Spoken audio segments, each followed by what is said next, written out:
we're starting on this. Is that correct? Yeah.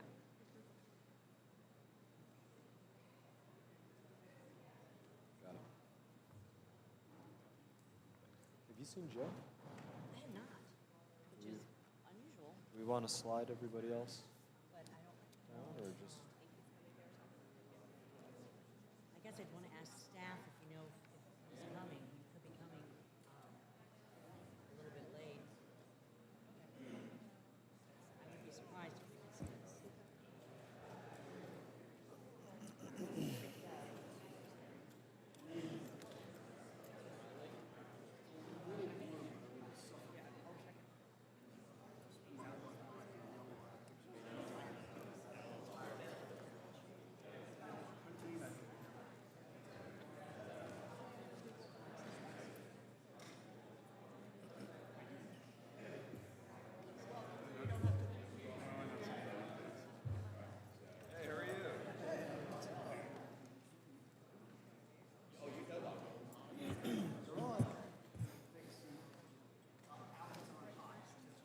Want to borrow my stand?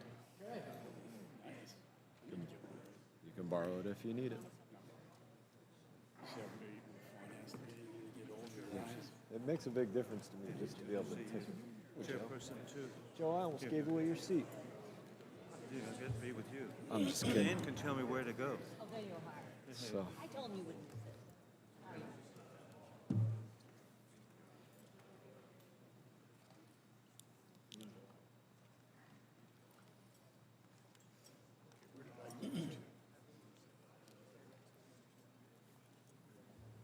I can just identify how horrible this is. yes.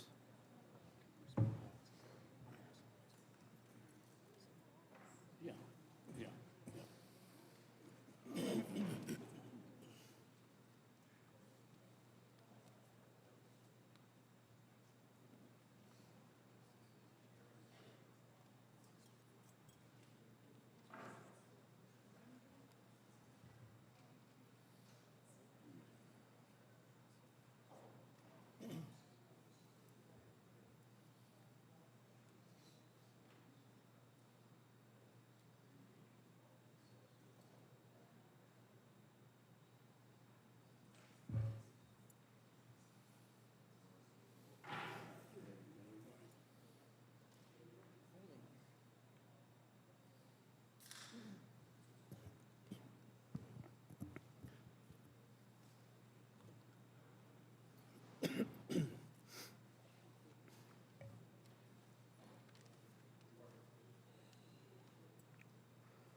The committee will come to order.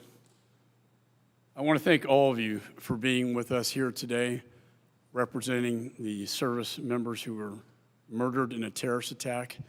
You also represent the Gold Star families, all of them, through the Afghan conflict. Behind me are the photos of the 13 U.S. service members who were murdered in a terrorist attack on August 26, 2021 at the airport in Kabul. Their names are Marine Corps Lance Corporal David Espinoza, Marine Corps Sergeant Nicole G., Marine Corps Staff Sergeant Darren Taylor Hoover, Army Staff Sergeant Ryan Christian Knaus, Marine Corps Corporal Hunter Lopez, Marine Corps Lance Corporal Riley J. McCollum, Marine Corps Lance Corporal Dylan Marola, Marine Corps Lance Corporal Kareem Nikoi, Marine Corps Corporal Dagan Page, Marine Corps Sergeant Jahani Rosario Picardo, Marine Corps Corporal Humberto A. Sanchez, Marine Corps Lance Corporal Jared Schmitz, and Navy Petty Officer 3rd Class Maxton Soviak. Before we start, I'd like to take a pause for a moment of silence in remembrance of them.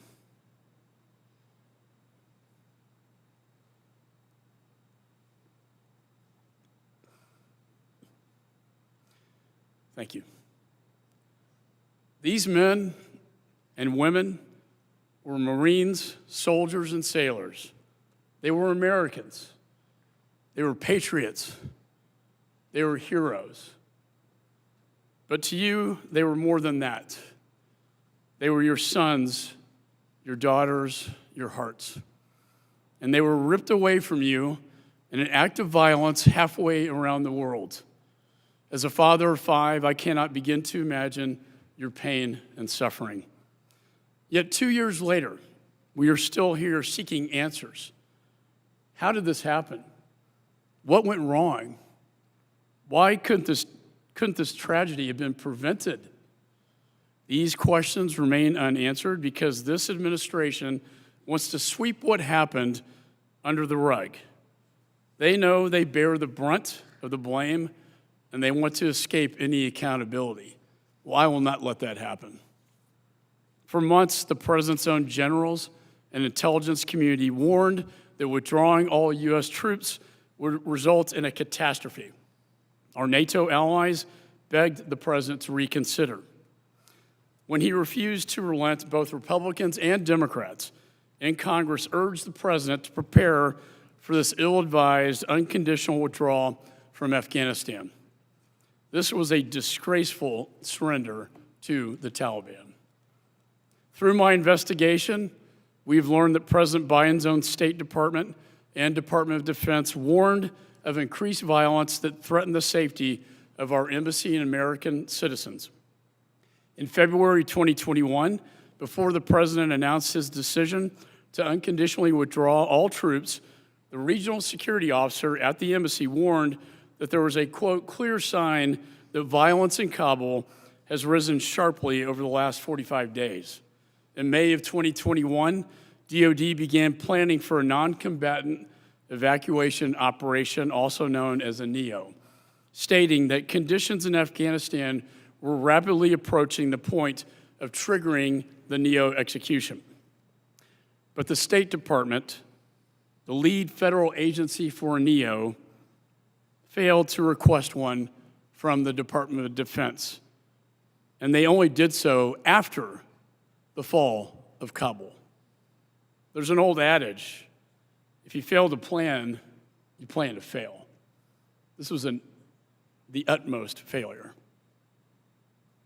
And on June 14, 2021, the embassy's regional security officer again warned of an increase in violence, noting that there was 325% increase in attacks from the same time in the previous year, largely due to the unprecedented Taliban attacks in the country. Yet President Biden ignored all of it. And as a result, the world watched the horrors unfold at the Kabul airport. People falling from airplanes, innocent women and children being beaten and killed by the Taliban attempting to escape to freedom. And your sons and daughter witnessed this. And then the unthinkable happened, a bombing at Abbey, killing 13 U.S. service members and injuring 45 more. Before this committee, Sergeant Tyler Vargas Andrews, who is here today, and Tyler, we want to thank you for being here, testified that Marine snipers at Abbey spotted the suicide bomber before the explosion. Yet they were told by their superiors that they could not engage the threat, were not given permission to engage. The terrorist responsible for this horrific attack was released by the Taliban from a prison at Bagram Air Base, which the Biden administration abandoned. And in fact, thanks to the investigative work of Jerry Dunleavy and James Hassan, we learned the Biden administration asked the Taliban to raid an ISIS-K location near the airport ahead of the bombing that was believed to be a staging ground for an imminent attack on the airport. Not surprisingly, the Taliban did not agree. We also know that the U.S. military officials sought to strike an ISIS-K cell in Afghanistan 2 days before the Abbey attack, and U.S. intelligence even predicted the exact day and time of the bombing at Abbey. Yet, too, that request for an airstrike was denied by our U.S. military.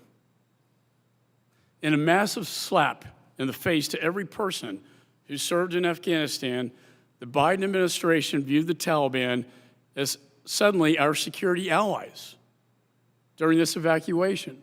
I've heard from many of you, your sons, Taliban was the enemy, and then they had to work side by side with the enemy.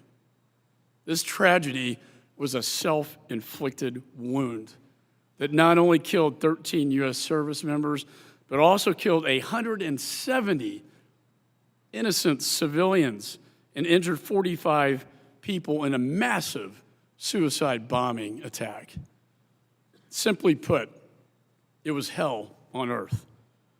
And the saddest part is, it all could have been prevented. All I can do is offer you my promise. I will not relent in this investigation. I will fight with every fiber of my being and leave no stone unturned until we have the full truth as to how the hell this happened. This Thursday, this committee will be interviewing Ambassador Dan Smith, who led the State Department's Afghanistan After Action Review and is a key witness in our investigation.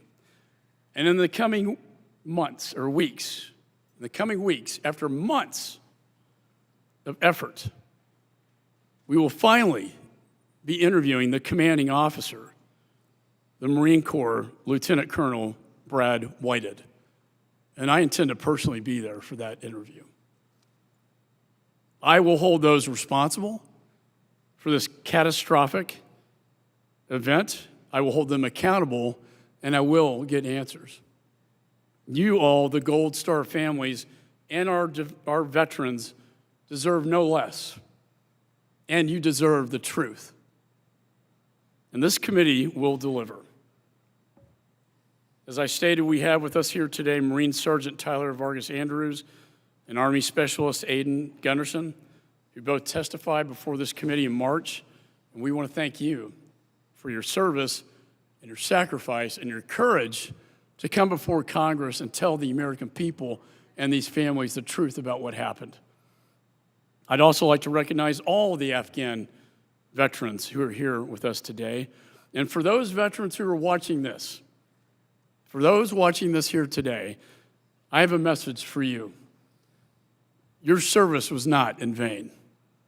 It is because of your heroism that we never witnessed a large-scale attack by the terrorists since 9/11 in the last 20 years. We will never forget, and we will never, ever allow this to ever happen again. With that, I'd like to recognize the ranking member, the Democrat, Ms. Madeleine Dean.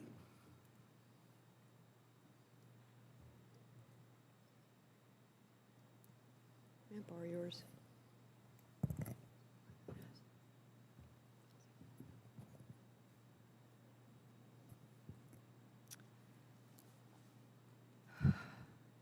I thank you, Chairman McCall. I'm honored to be here with all of you today. To the Afghanistan Gold Star families, both here in the room and those who are at home, many of whom are in my own district, Pennsylvania's 4th Congressional District, suburban Philadelphia, I offer my humble words of thanks for your sacrifice, your courage, and your service to our country, alongside your sons and daughters, family members. I am so incredibly sorry for this crushing set of losses. To these heroes, the loss of your sons, daughters, husbands, wives, brothers, sisters, and so many other loved relationships. Over the course of the 20-year war in Afghanistan, 2,461 U.S. service members were killed, including 93 from my own home state of Pennsylvania. I have had the privilege over the years to meet many Gold Star families, and I am continually in awe of your courage, your strength, your devotion to your lost family member, but also your devotion to our country. I'm in awe of your strength. What happened at Abbey Gate 2 years ago was devastating, obviously to you, but to our country I think you know that. In your own grief, in your own pain that is unimaginable to me, a mother to 3, a grandmother to 4, know that our country lost in a crushing way alongside each of you, even as we cannot fully comprehend the heartbreak that you have suffered and you will continue to suffer. I humbly acknowledge and thank the more than 800,000 men and women who served in Afghanistan over the course of 20 years. The weight of these deployments placed so much on families and on loved ones. 20,744 U.S. service members were wounded, and many, many others suffer from the lingering, often invisible wounds of war, including PTSD. Marine Corps Sergeant Tyler Vargas Andrews, what an honor it is to be with you yet again. Thank you for coming before this committee and explaining so much to us, because we do have an obligation to learn what happened from your family members, from the service members who were there. And Specialist Aidan Gunderson, thank you also for your service to us, this Congress, but obviously, much more importantly, to our country. You know that your family members' service was not in vain, as the chairman has said. To all of the service members, men and women who served, you prevented another 9/11. It's an extraordinary feat over many, many people, over many, many years, over a tremendous amount of sacrifice and suffering. In those final days, your loved ones ensured that more than 100,000 people were evacuated to safety, even as they did not get to enjoy that same thing. Marine Corps Lance David Espinoza, Marine Corps Sergeant Nicole Gee, Marine Corps Staff Sergeant Darren Taylor Hoover, Army Staff Sergeant Ryan Christopher Knaus, Marine Corps Corporal Hunter Lopez, Marine Corps Lance Corporal Riley McCullum, Marine Corps Dylan Merola, Marine Corps Lance Corporal Kareem Nikui, Marine Corps Corporal Dagan Page, Marine Corps Sergeant Jahani Rosario Pichardo, Marine Corps Corporal Umberto Bert Sanchez, Marine Corps Lance Corporal Jared Schmitz, Navy Petty Officer 3rd Class Maxton Soviak. Their names will not be forgotten. I wanted to be sure I said their names as well, so that they are forever on the hearts and minds of everyone in this country who should never forget the sacrifice and the service that they offered to this country at the end of a 20-year war.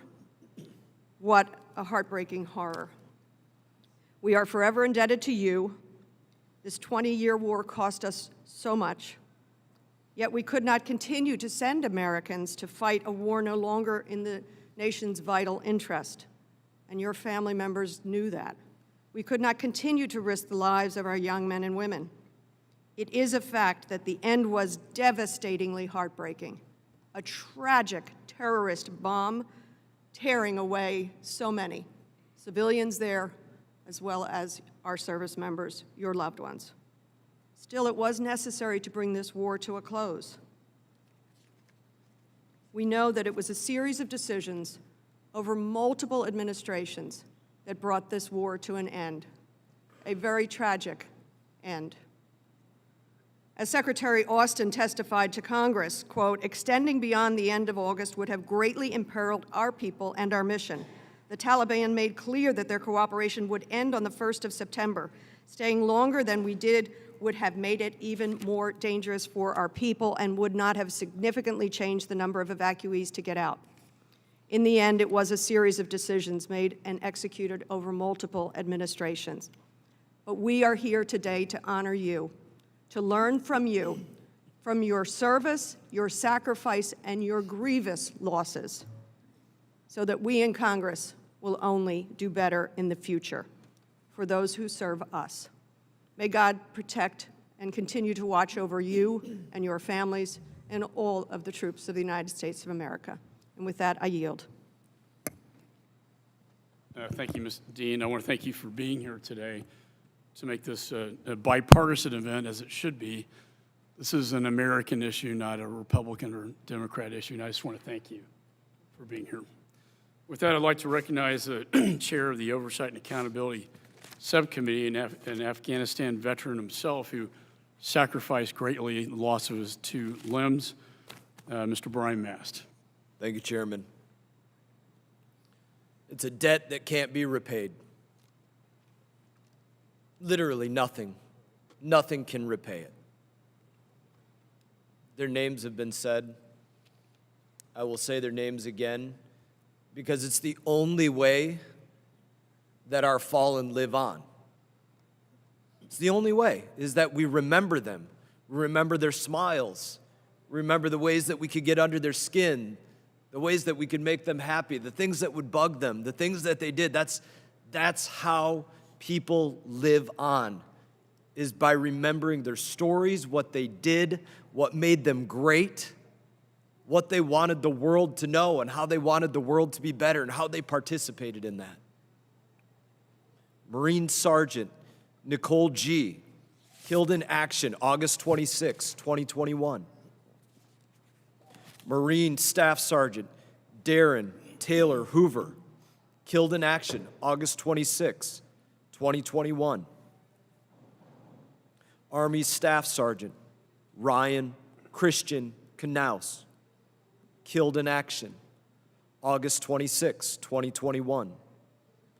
Marine Corporal Hunter Lopez, killed in action August 26, 2021. Lance Corporal Dylan R. Marola, killed in action August 26, 2021. Lance Corporal Kareem Nakui, killed in action August 26, 2021. Marine Corporal Dagan Page, killed in action August 26, 2021. Marine Corporal Humberto Bert Sanchez, killed in action August 26, 2021. Marine Lance Corporal Jared M. Schmitz, killed in action August 26, 2021. Marine Lance Corporal David L. Espinoza, killed in action August 26, 2021. Marine Sergeant Johanny Rosario Picardo, killed in action August 26, 2021. Navy Corpsman 3rd Class Maxton W. Soviak, killed in action August 26, 2021. It's not easy to say the names of those that we remember. Sometimes a song or a smell or a restaurant or something can make us think of those that we lost. But as I said before, it's important to say their names. Our president will not say their names. He hasn't said their names out loud. We will continue to do so that we never forget the sacrifices that were made that, as I said, can never be repaid. I thank you, Chairman, for convening today's roundtable. I will tell you personally, I cannot, and I pray that I never have to try and understand that very visceral daily heartache of losing a son or a daughter. I have 4 children. I know the anger and the hatred and the heartbreak of losing brothers. I've lost many in arms. And when I think about it, I know that I can recite their names and the dates that they were killed.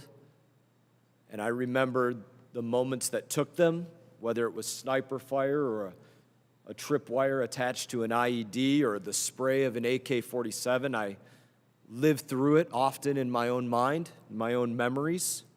I know what they were saying in their final moments. They were the most capable operators. They were skilled, they were serious, they were deliberate in every action that they were taking when they were executing their missions, just like your sons and your daughters. They would do anything for our country. They took pride in it. I also know that when one of ours fell, we would scrutinize every detail of what took place, how they fell. How do we do it better next mission? How do we adjust our tactics? What did we miss? Was it just some kind of bad luck of war? August 26, 2021 was not bad luck of war that took your sons and daughters. It was indifference by Joe Biden. He did something that I thank God I never experienced during my time in combat. He sought to execute a political operation to win political points instead of a military operation to win a fight. It's why he chose September 11 as a withdraw date. It's why he sent our fighters home and left the diplomats in place as Afghanistan was crumbling, only to have to bring them back. Bring back your sons and daughters and thousands more because of his foolishness. I said that he sought to execute. I did not say that he planned a military operation, because we know for a fact that there was a failing to apply any common sense to any level of planning that you could say took place. They operated on a mentality to count on the best possible circumstances, not calculate for the worst case scenario at all. Anybody that's spent a day in the military knows that is not how we operate. He refused to acknowledge the warnings given by his own people on the ground. Dozens of his State Department employees warned of what was happening in a descent cable.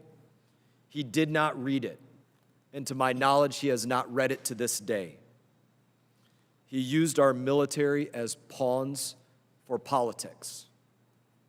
He dishonored their duty to America. And he decided when he did that, that they were as expendable as the equipment that he left behind. I've spoken to many of you prior, and I know what you have expressed to me that you hope for, that something be learned, that their friends that are still in uniform not suffer the same fate because of foolishness, because of an unwillingness to reflect on how to do things better and what went wrong. We will make sure that that foolishness never happens again, that your sons and daughters are remembered, and that what they fought for is what this country will always be. I thank you, Mr. Chairman. Thank you. Thank you, thank you, Brian. That was very powerful. Before I turn to the families, I want to read a statement that I just received from General Milley. Apparently, the Pentagon and State Department are watching. He says, quote, "We owe Gold Star families everything. We owe them transparency. We owe them honesty. We owe them accountability. We owe them the truth about what happened to their loved ones. I trust the Army, Navy, and Marine Corps did the best they could in briefing the families who had loved ones killed at Abbey Gate. I believe the briefers gave every piece of information that they could. If there were issues with that, we need to take whatever corrective action is necessary, and our hearts go out to those families." He says, "This is a personal thing for all of us in uniform. We don't like what happened in Afghanistan. We don't like the outcome of Afghanistan. We owe it to the families to take care of them.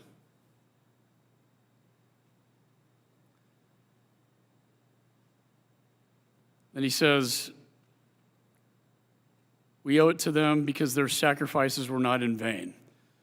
For our soldiers, sailors, airmen, Marines, CIA officers, Department of State officers, anyone who served in Afghanistan over 20 plus years, the cost and blood was high, but every single one of us who served in Afghanistan should hold our heads high. Each served with skill, dedication, and honor. For 2 decades, our nation was not attacked from Afghanistan, and that was our mission, and each one can be rightly proud of their service." General Milley. I thank the General for that comment, I know he cares deeply about this, but now we want to turn to the families to hear your stories about what happened to your children. And we will go in alphabetical order. And first, we will start with the family of Nicole G. And Miss Christy Shamblin will give remarks. Thank you. Hi, my name is Christy Shamblin, and I'm Sergeant Nicole Leanne G's mom-in-law. Nicole's mom, Becky, is sitting with her in heaven, or she would be here today to tell you about her daughter. Nicole was a proud female Marine. She and countless others like her put on a uniform every day to protect and defend our freedoms. They gave up their own freedoms to ensure a safer, better, more freedom-filled life for the rest of us and our allies. Nicole and the other heroes who evacuated over 120,000 allies did not have any part in starting this war, but they gave their very last breath to see it to the end. Nicole spoke about how very proud she was to be rescuing vulnerable and fearful people. I vividly remember her telling me, "These mothers are throwing their babies over razor wire because they know we will keep them alive."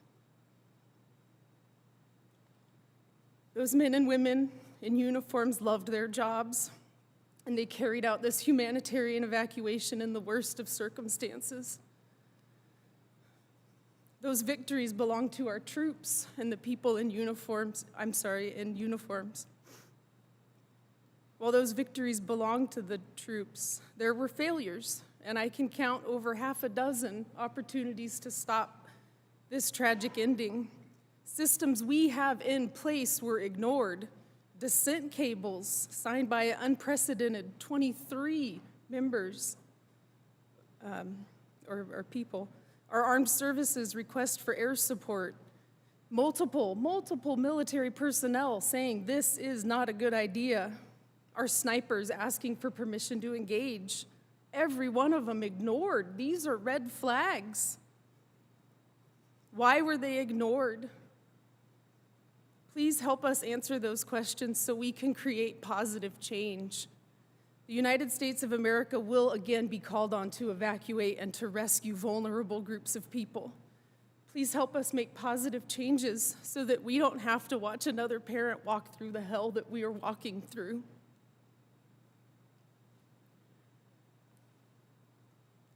I like to always tell a story about Nicole. It makes me feel better.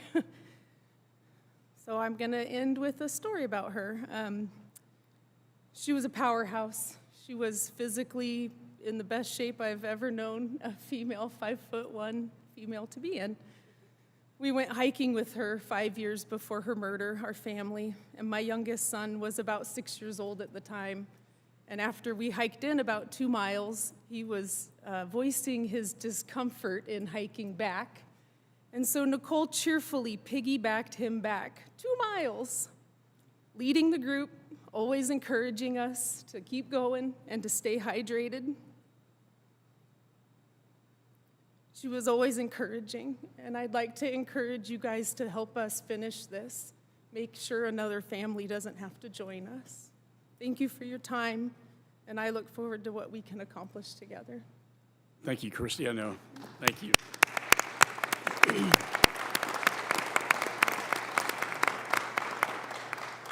Thank you, Christy. I know Nicole will be so proud. Next, we have the family of Taylor Hoover, Darren Hoover, and Kelly Barnett.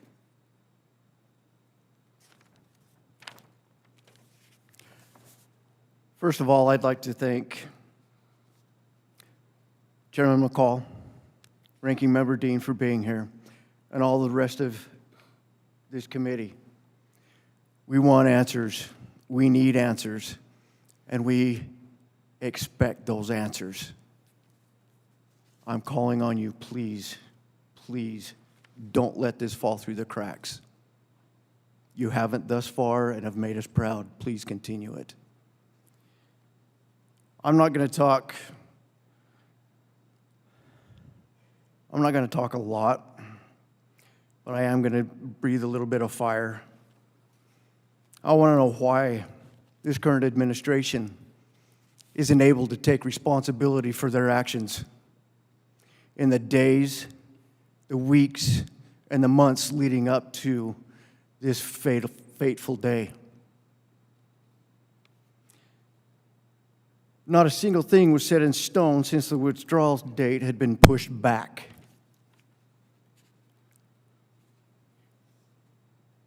If this timetable had been pushed back a couple of months, why was the evacuation time so truncated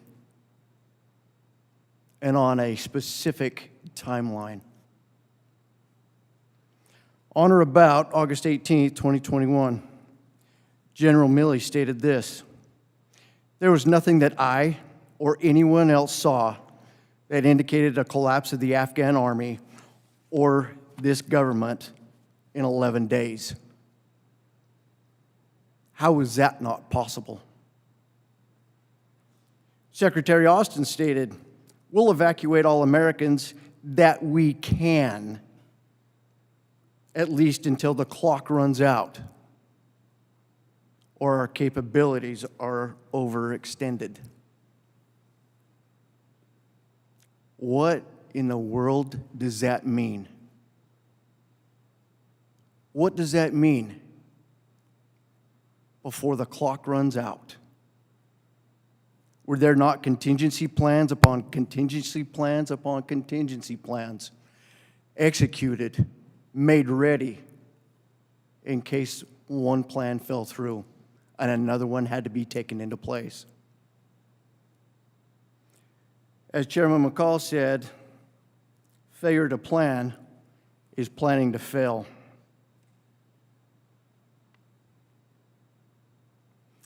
I've talked a couple of times with some special operators from in theater that were there at the time and leading up to that fateful day. They tell the story a little bit differently. There was a plan set in place before the previous administration had left. It was not planned by suits. It was planned by boots. And they were training for it, and training for it. They had it down. They had the contingency plans set in place. This administration walks in and blows it to kingdom come. Ignorance? To me, it is. Complete ignorance. 11 days. That's how long it took for Kabul to fall. The country, the government. Bagram Air Base was abandoned under orders of this administration on July 1st, several weeks prior to the date our kids were taken from us. Not in 11 days, in several weeks leading up to that.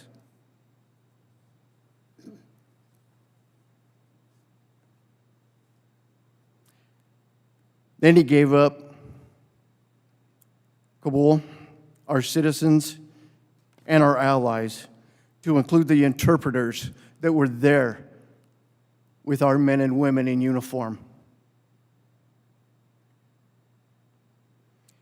To me, I asked the question, did the right hand know what the left hand was doing? Sure doesn't seem that way. Was it State Department running the show? Was it the Department of Defense?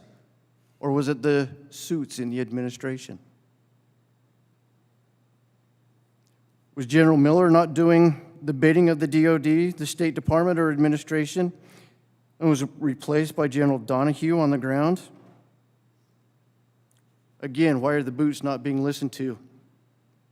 They were living and breathing the chaos and hell that was on the ground every single day. Why did we, the United States military, ask the Taliban to take out that cell in a hotel down the street? That's not their responsibility. They were our enemy. ISIS-K was our enemy. We spent 20 years fighting.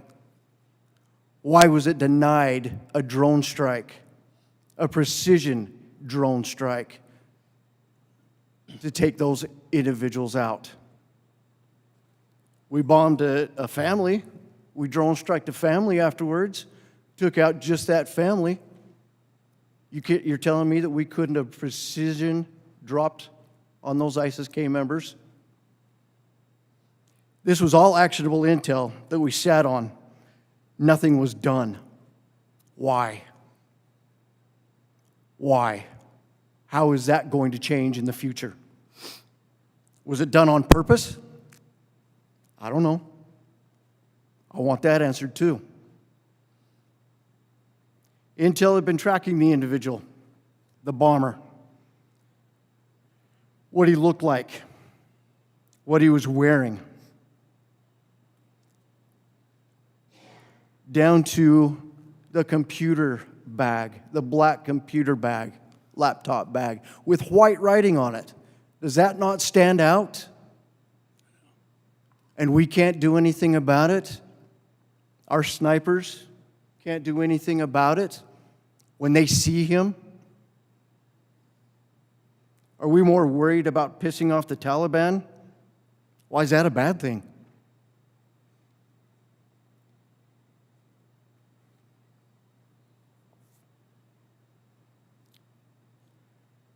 Then we move to 2 weeks ago. We have Biden shouting in a press conference, "Name me one single objective that we set out to accomplish that we failed on. Name me one." In all of our history, not one. I say to you, Mr. President, you got 13 pictures that we have all named. You got 13 that you did not accomplish.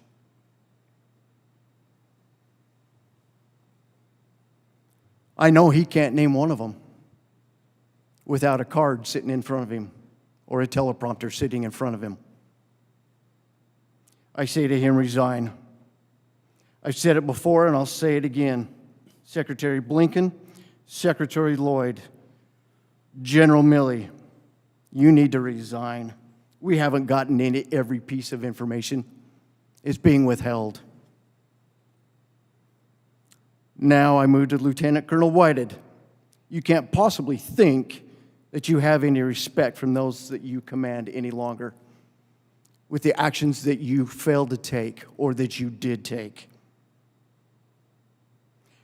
Captain Ball, now Major Ball, is a disgrace to the uniform, staying in his hotel while his guys were out on the line. Then when he did show up, chaos ensued even more. He moved his Marines to a compacted area in front of the gate. They should have been spread out instead of clustered together. That's when Echo Company came out to relieve Golf or Ghost Company. They had to fight to regain some semblance of order.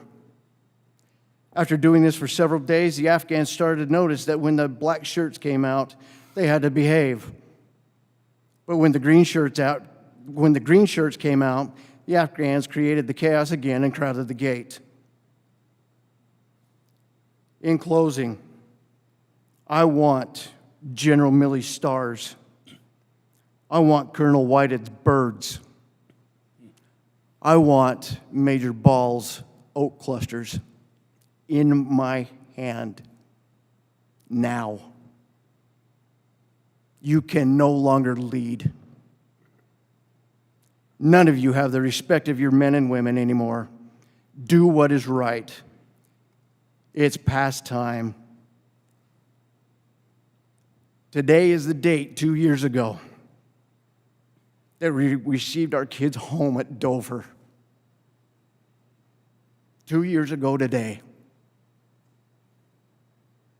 where we were disrespected with stories of Biden's son and him looking at his watch. And today, here we sit as their families, begging you 2 years later, find these answers. Our veterans deserve it. The 22 a day cannot continue to happen because of these failures. Thank you. Thank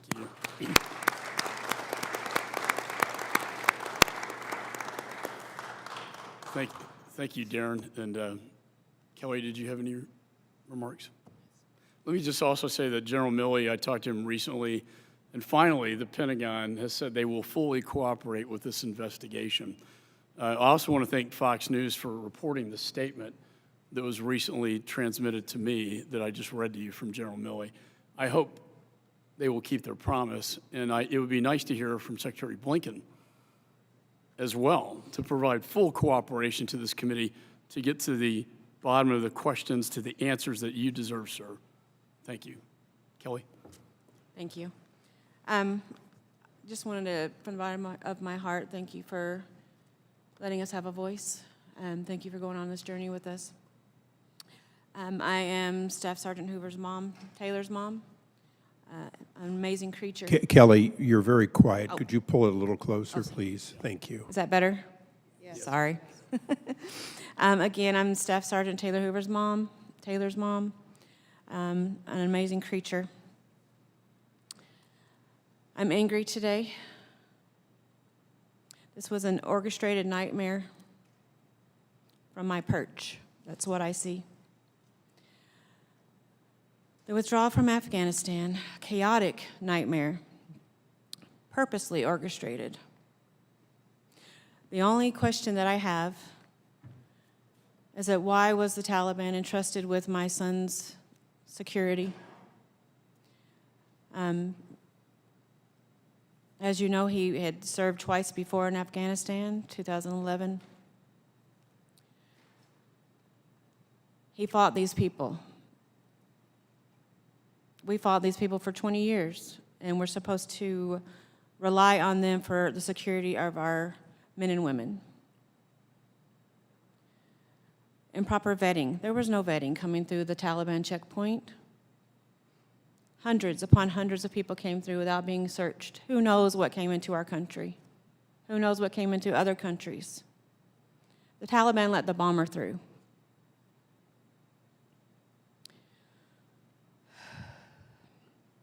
The night of August 25th, 2021, I received my last text from my son. I said, "I'm safe, Mama, I love you." That same night, it was his men's last scheduled rotation of Abbey Gate. The gate was supposed to be closed. All through the night, they were taunted. The Taliban were in the crowd with the innocent. They recognized them because they had seen them on the tower earlier in the day. They were telling them they were going to kill them all night long, and then they would disappear into the shadows. Morning of August 26, 2021, on the bus from the gym where they were sleeping to Abbey Gate, a chaplain jumped on the bus with them and said, "We must have a prayer. There's a bomber in the crowd. We need protection."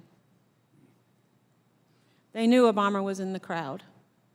These brave men and women did their job, and they knew that there was imminent danger in their face.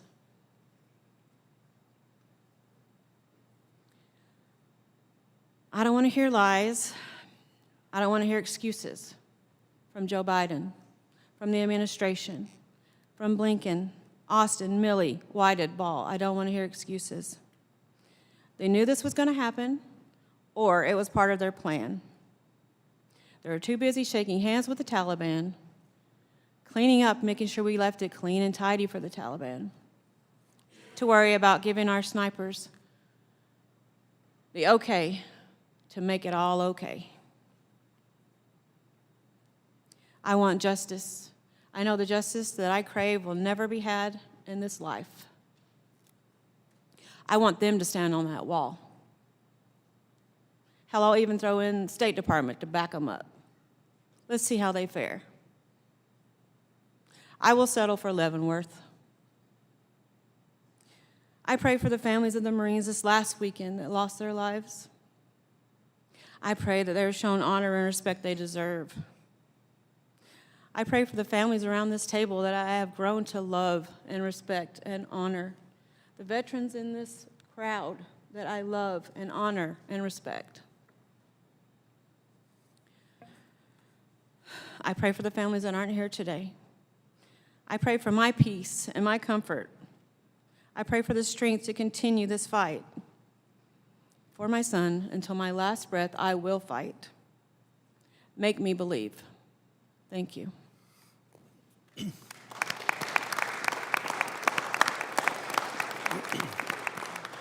Thank you, Kelly and Darren, for that powerful testimony. Next, we have the family of Army Staff Sergeant Ryan Knaus, and represented by Paula Knaus self. Good morning, especially to the Gabul 13 families that are around this table. I have grown to love them. Took me a while since we were the only Army, and they're all Marines almost. But I came around. Congressional members, you're making a difference. Every time you hear our voice, you're hearing the voices of thousands and thousands of veterans across this nation who are hurt by what has not been justice. And I tell the world out there watching, and the nation, our nation, the United States of America, we will not rest until we see justice. You have our word. My name is Paula Knaus Self. I am the mother of 2 grown boys. One, my oldest, Tyler Christian Knaus, and my youngest, who chose to be Army Staff Sergeant Ryan Christian Knaus. And I'm very proud of those boys. In particular for Ryan, he was quite funny, a real comedian, honestly. He had a smile on his face all the time. He could light up a room, as his men and women would tell you in the forces. Ryan was also quite smart. Takes a smart man to be wanting to be in the military, because you have to be not just boots on the ground, but you have to use your head to stay quick and sharp. And he was a great influencer. You know, he always wanted to be cool growing up. But when I mentioned that to his brothers in arms the other day, they looked at me and said, Ryan was cool. We always wanted to be like Ryan, which is quite comical. He reached his goals in that also. He studied many great men and women over the years of his studies. And what he was trying to do was try to be the best leader he could be in whatever he was going to do in life. So I really believe Ryan found the answer for that in serving with the United States Armed Forces, in particular with the Army 82nd Airborne and with the Army Special Operations PSYOPs unit that he finished his service with. After serving his first tour in Afghanistan for 9 months as a new recruit for the 82nd, Ryan came back a little different. Not only had he been gone for 9 months as a new recruit, but he had seen things that he might not talk about for years to come, and he didn't talk about them initially. Then he became assigned to Special Operations 9th Battalion, and Ryan said he was in his element then because he was using his brawn with his brain. We were so proud of him. He volunteered for that second tour to go back to Afghanistan. Did you know that? He didn't have to go. I begged him not to go as his mama. I said, Ryan, stay. I'm getting ready to get married. and I want you to be there. He said, Mom, I've trained so hard. I'm ready to deploy at any time. And I said, son, be careful and come back home. So off he went, volunteering for the second deployment to Afghanistan for the non-combative evacuation operations in Kabul, Afghanistan, in the month of August of 2021. They only sent 12 of those special operations men and women. I guess they needed to help all those Marines. But unfortunately, we lost our handsome 23-year-old son, along with the many 20-year-olds that sit at this table, Taylor being the eldest at 31. Ryan has numerous awards and decorations. He was a go-getter. In fact, there's so many before he passed that he just shrugged his shoulders and said, I got another one. Here it is. He was a go-getter, but he also was humble. After his death, of course, he got numerous awards, but I can tell you this. I'd trade every medal,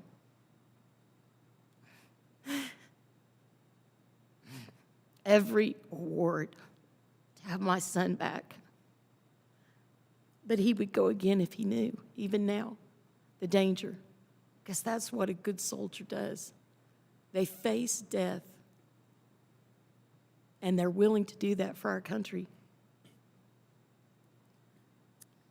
But it wasn't necessary to have lost him. We shouldn't have lost Ryan or any of these kids. And we call them kids. You know why? We just let them go. We just got them out of high school. They were becoming young men and women, and we watched them grow like that. But we shouldn't have lost any of them. We shouldn't have lost or had to go back for any United States citizens either. We shouldn't have had so many Afghan refugees clambering onto our planes by the wheel or any other way, or throwing their babies across a fence. That's not the way the military strategies are. There had to be something that was causing the chaos. Our men and women on the ground have order.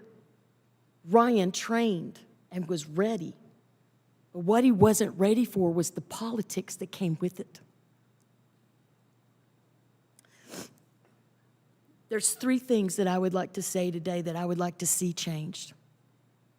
Number 1, President Biden and his executive cabinet must accept responsibility publicly for the chaotic withdrawal at the end of the 20-year war.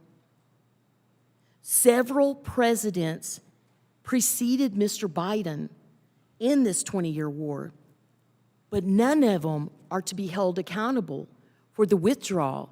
That is he and he alone. That is that burden.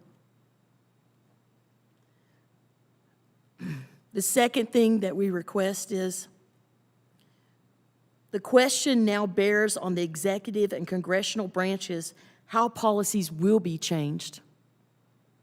No mother or father needs to sit at this table again with you and tell you that you failed in some way. Somebody did. Now let's find out who those people are and let them be held publicly accountable. And the third thing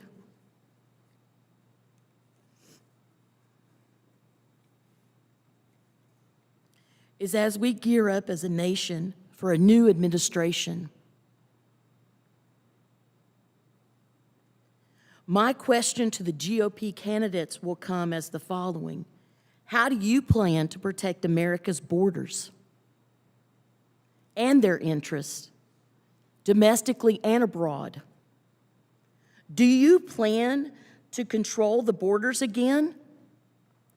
not allowing just anyone to pass through them?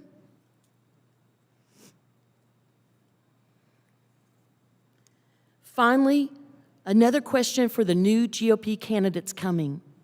How will you hold your current administration accountable for the many eroding decisions that have plummeted our nation in chaos to its own citizens and in the eyes of the world? We must keep our status as a power in this world. Again, I want to thank each one of you that came today. And on behalf of Army Staff Sergeant Ryan Christian Canals' family, we thank you so much for allowing us to be here today.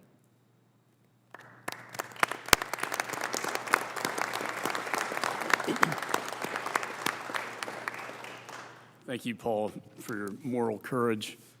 Next, we have the family of Hunter Lopez, represented by Alicia and Herman Lopez. Good afternoon, Chairman McCall, and everyone that's gathered here today.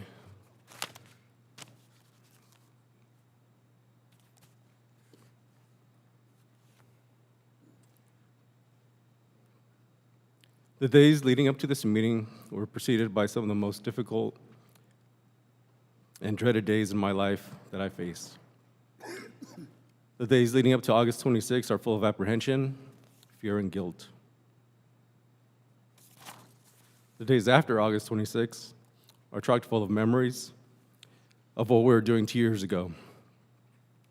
The visits, phone calls, text messages of condolence, the feverish planning of a trip to Dover, the constant state of shock and disbelief. The only thing that keeps you going is the thought that if only I get myself and my family through this, everything will be okay. And Hunter will be waiting for us at the completion of this mission.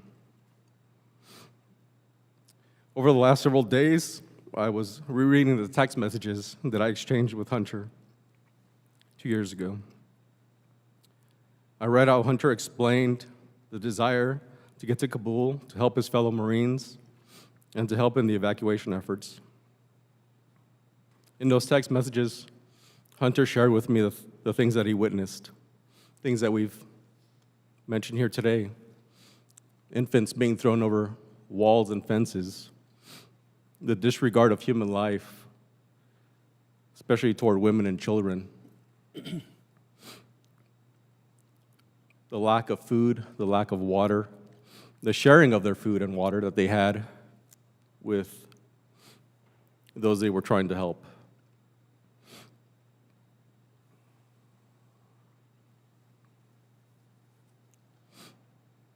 He told me of the struggles they were having with having the proper equipment, having the hot-wired vehicles just to get from one point in the airport to another.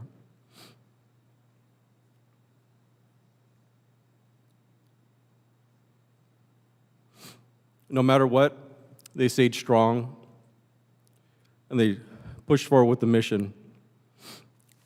As been said today, they took on the planning that others lacked to do.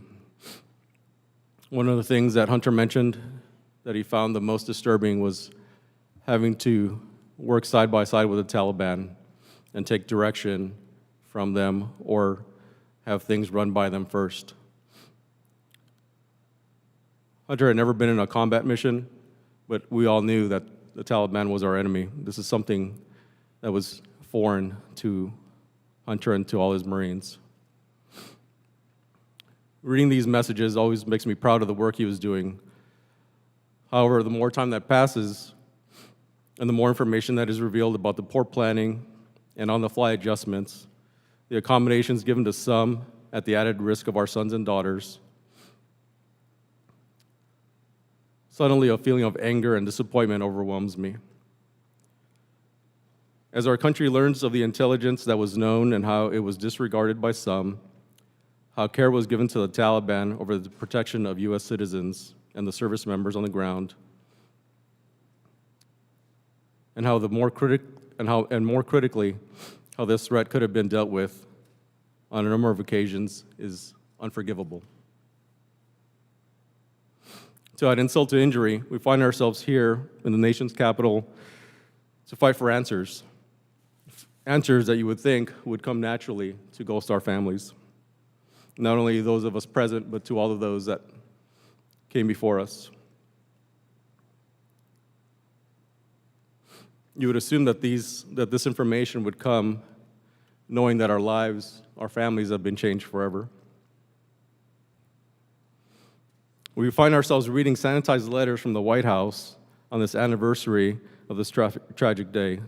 Letters seemingly authored to appease Gold Star families with an overall tone of indifference to not only Gold Star families, but to all the veterans who fought in Afghanistan and all who were injured during these 2 decades of war. A letter 2 years in the making, but a follow-up to silence in the 2 years since the bombing. In sharp contrast, we have our communities that have provided heartfelt vigils to honor the lives and service of our loved ones. They have supported us and recognized our life-changing event, something not done at the highest levels of our government. To our community, our friends, and family, we're eternally grateful.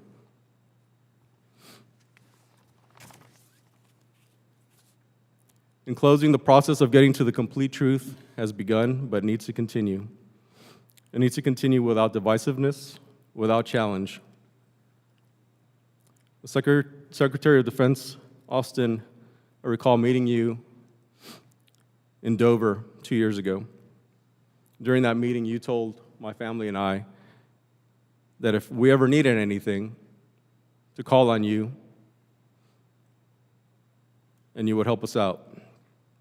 Well, I'm calling on you today. I'm calling on you today to release a complete investigation of the withdrawal from Afghanistan and for a complete account of the actions and inactions leading up to this attack on August 26, 2021. Information that will not only save lives of our current enlisted and military personnel, but will protect our country. It is owed to these families. It is owed to our country.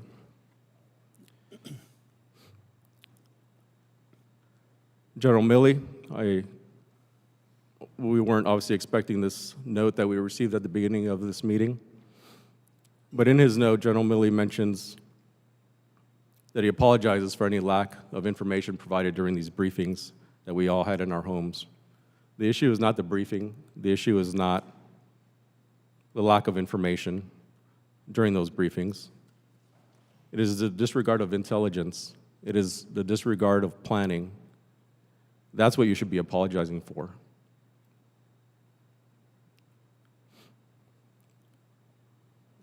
Chairman McCall, Mr. Mast, Mr. Isa, and many others, we thank you for your efforts.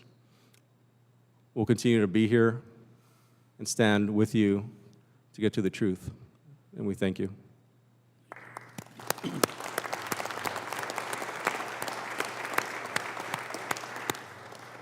Thank you, Herman, and we stand with you. Thank you. Alicia?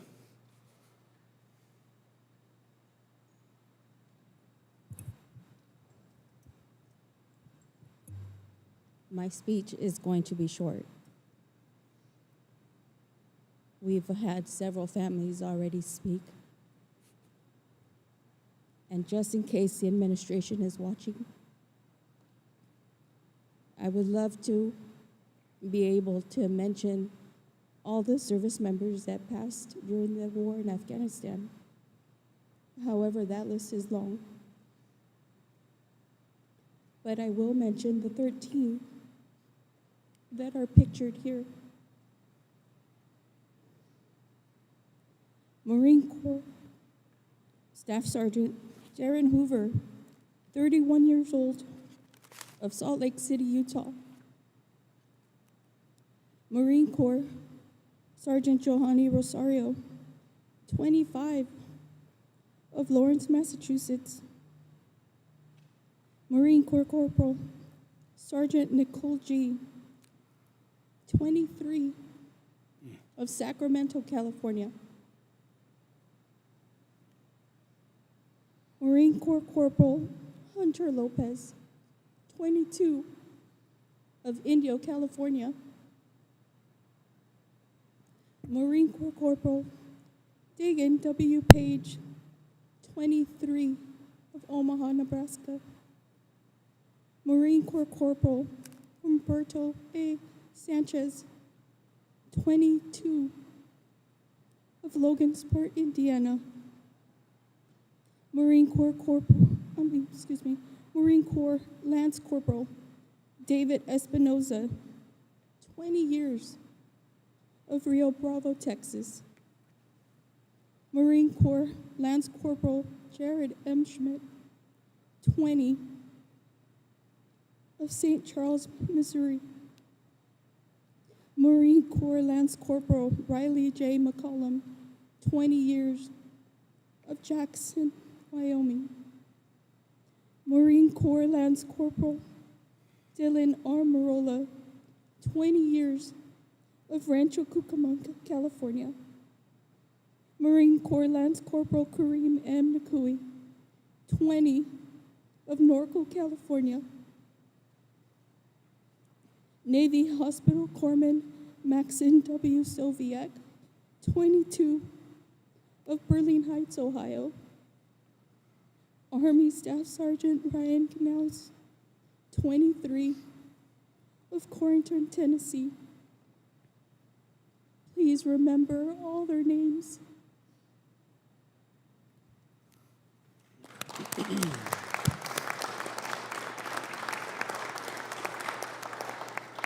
Thank you, Alicia. We will remember them and we'll never forget. Next, we have the family of Lance Corporal Dylan Marola, represented by Cheryl Rex.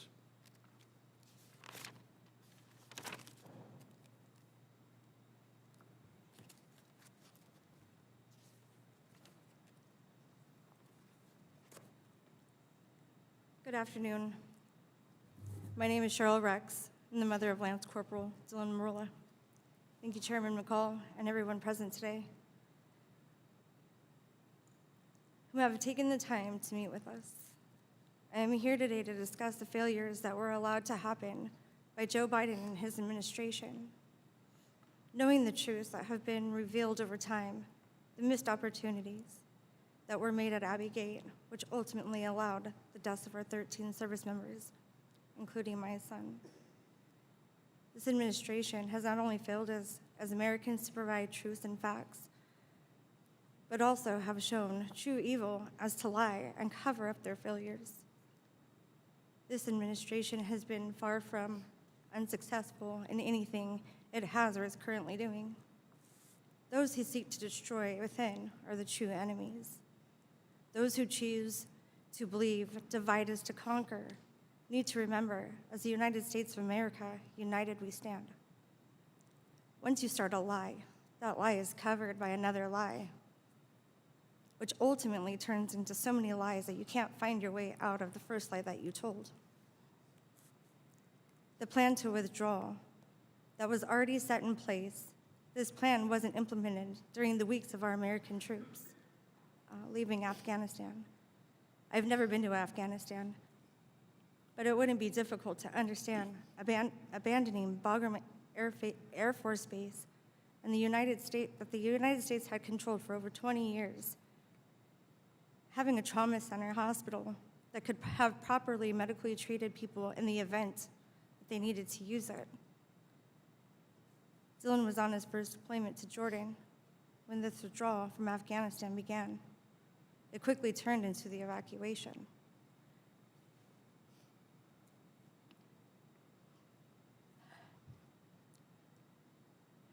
Afghan allies and civilians, or of our Afghan allies and civilians, when he and his battalion were then redirected to assist in this process. My son was only 20 years old. Our service members as a whole were sent into a condition that was inadequate from the moment that they arrived. They put forth every every possible effort to assist in saving as many lives as they possibly could. Not only have our 13 not been recognized for their heroism and sacrifice to our country, our wounded, and all those who dedicated their lives to protect others have also not been honored. It is my promise to all those who served that I ensure you will not be forgotten. The words written in our Pledge of Allegiance states, "One nation, under God, indivisible, and justice for all." One nation, we are united as one. Under God, a nation that is protected and persevered by the Almighty God will be indivisible to all earthly powers. Justice for all. Justice means the commission of a crime, arrest by law enforcement, prosecution of a case in the trial courts, detention and supervision by corrections agencies. My son did not die because of your ethnicity, your religion, your political views, your left, your right, whatever you want to make your statement on. My son gave his life for what he believed in. He believed in the quality of life. He believed in love, respect, honor for all who came into his life. Saving lives means putting others before yourself. Division. Some cause division, and some create unity. Unity. U-N-I-T, together. It took a group, not just one. It will always take a whole to gain. I will continue my efforts for justice, as I feel this is the only way. The required action would prevent one from believing that they can misuse their power is to be held accountable for their actions. Some of these actions could also be easily spoken when those will tell their truths. I'm going to end this the same way I did in San Diego Escondido with Isa. Behind every heart is a hero. Behind every hero is their story. Behind every story reveals what they have endured for you, for me, and for all mankind. Please continue to stand with me, myself, and my family, and the families of our 13, as we seek our answers to our questions on the failures that occurred on August 26, 2021. Thank you.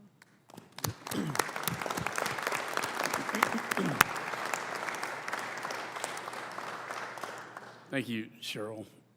Next, we have the family of Lance Corporal Kareem Nikoi. Steve, his father, is here. And Steve, I want to thank you for the prayer before, because we all need prayers right now, and healing is so important. Thank you. Thank you, and I'll segue into that too, and give honor and thanks to our Lord and Savior Jesus Christ right now in the capital of the greatest country of the whole world, of the whole galaxy, of all the galaxies. On September 13th, 2021, the House on Foreign Affairs Committee held a hearing with the Secretary of State, Anthony Blinken. And on September 29, 2021, another hearing, this time with General Milley, General McKenzie, and Secretary of Defense Austin, which was not even a month after the attack that killed my son and 12 other service members. I never saw either of those hearings, because in between both of them, I was burying Kareem. I watched them last week, after I had watched the hearings from this year on July 27th, in which Colonel Crumrich, Colonel Colunda, and Colonel Sergeant Major Smith testified. Watching these, in the order that I did, gave me a great perspective.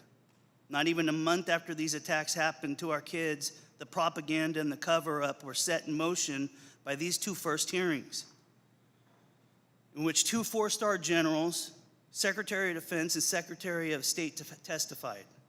This was done because of the outrage by the American people on how the withdrawal was conducted, how America was portrayed around the world because of this withdrawal, and how our allies and our adversaries viewed us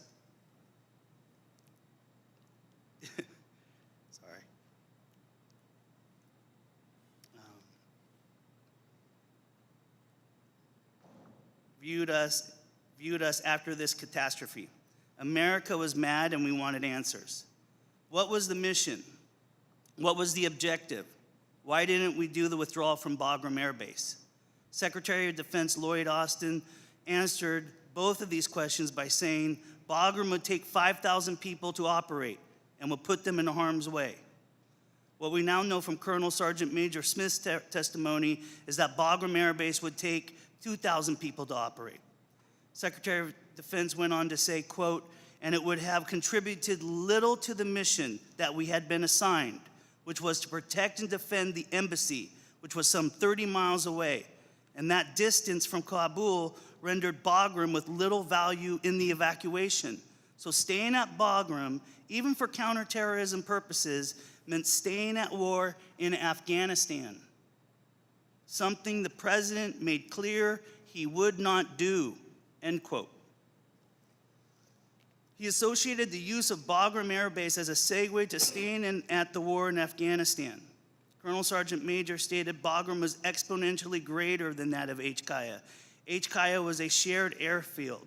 It was not completely controlled by the military. It has a significant weak points in its security. Bagram, on the other hand, had a completely secured airfield that would require a massive military presence in order to breach. General McKenzie went on to say, quote, the Bagram operation, or the Bagram option went away when we were ordered to reduce our presence to 650 personnel in Kabul, end quote. All of them recommended leaving a minimum of 2,500 troops in Afghanistan.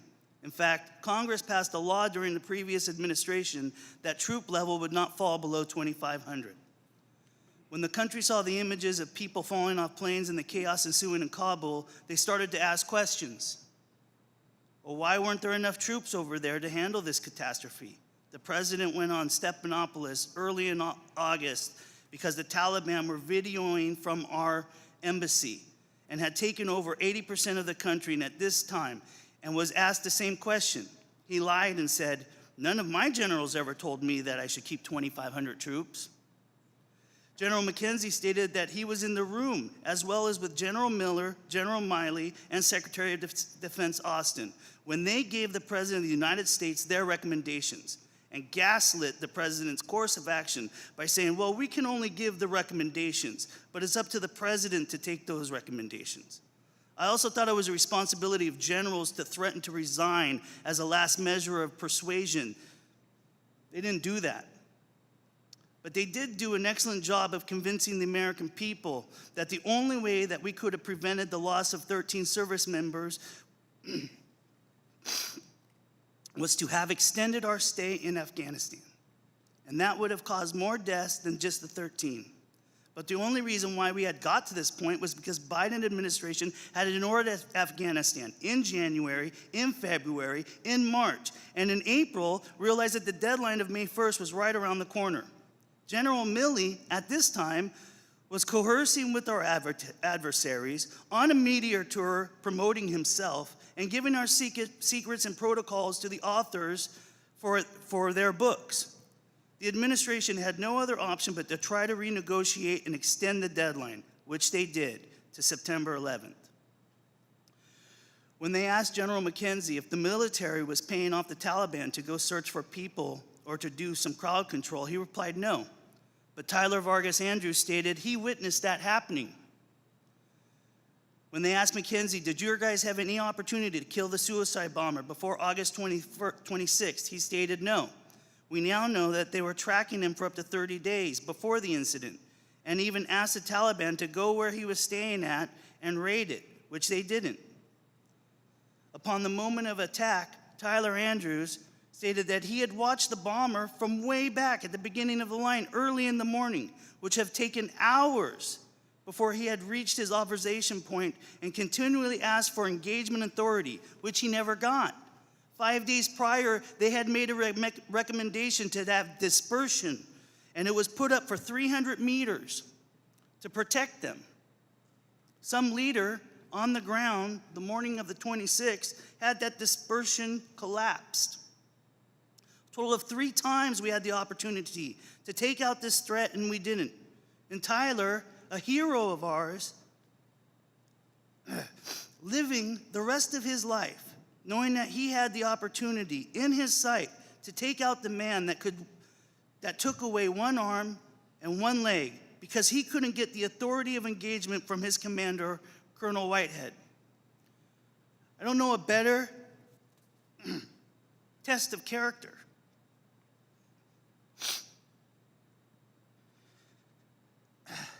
Thank you for your service.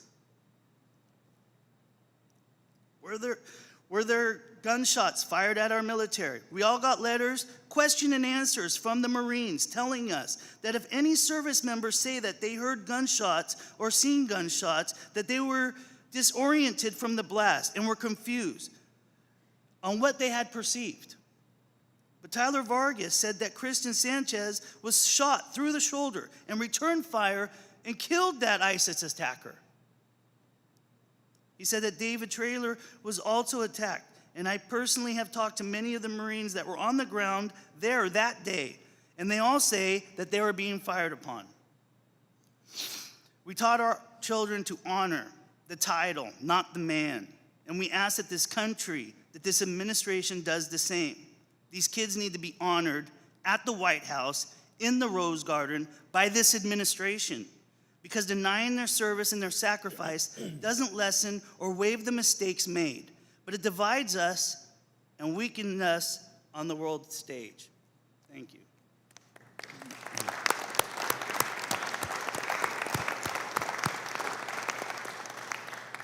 Thank you, Steve. I think these families do deserve to be honored at the White House and the Rose Garden.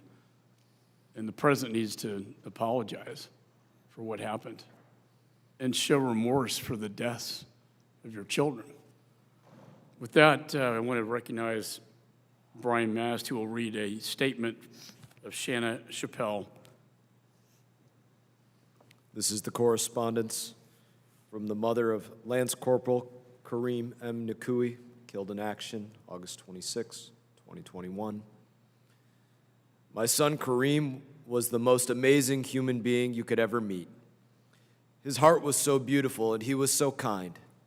He loved life so much and he lived it to the fullest. On August 26, 2021, my family's world changed forever. 3 Marines in dress uniform notified us that my son, Marine Lance Corporal Kareem M. Nakui, was killed at Abbey Gate during the chaotic and botched withdrawal from Afghanistan.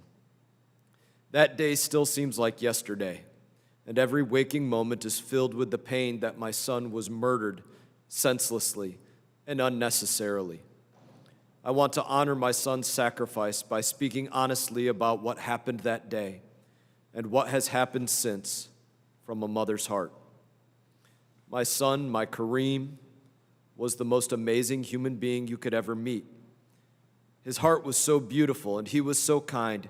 He loved life so much, he lived it to the fullest. He loved our country and wanted to make a difference. He knew this was his calling since he was a child. He lived out his dream and became a United States Marine. On August 28, 2021, our family flew to Dover to bring Kareem home in a casket under this nation's great flag. On August 29, 2021, with only 4 hours of sleep since the day Kareem died, I met with the person who holds the position of the so-called Commander-in-Chief of the United States military. President Biden and his wife walked up to shake my hand, and I declined.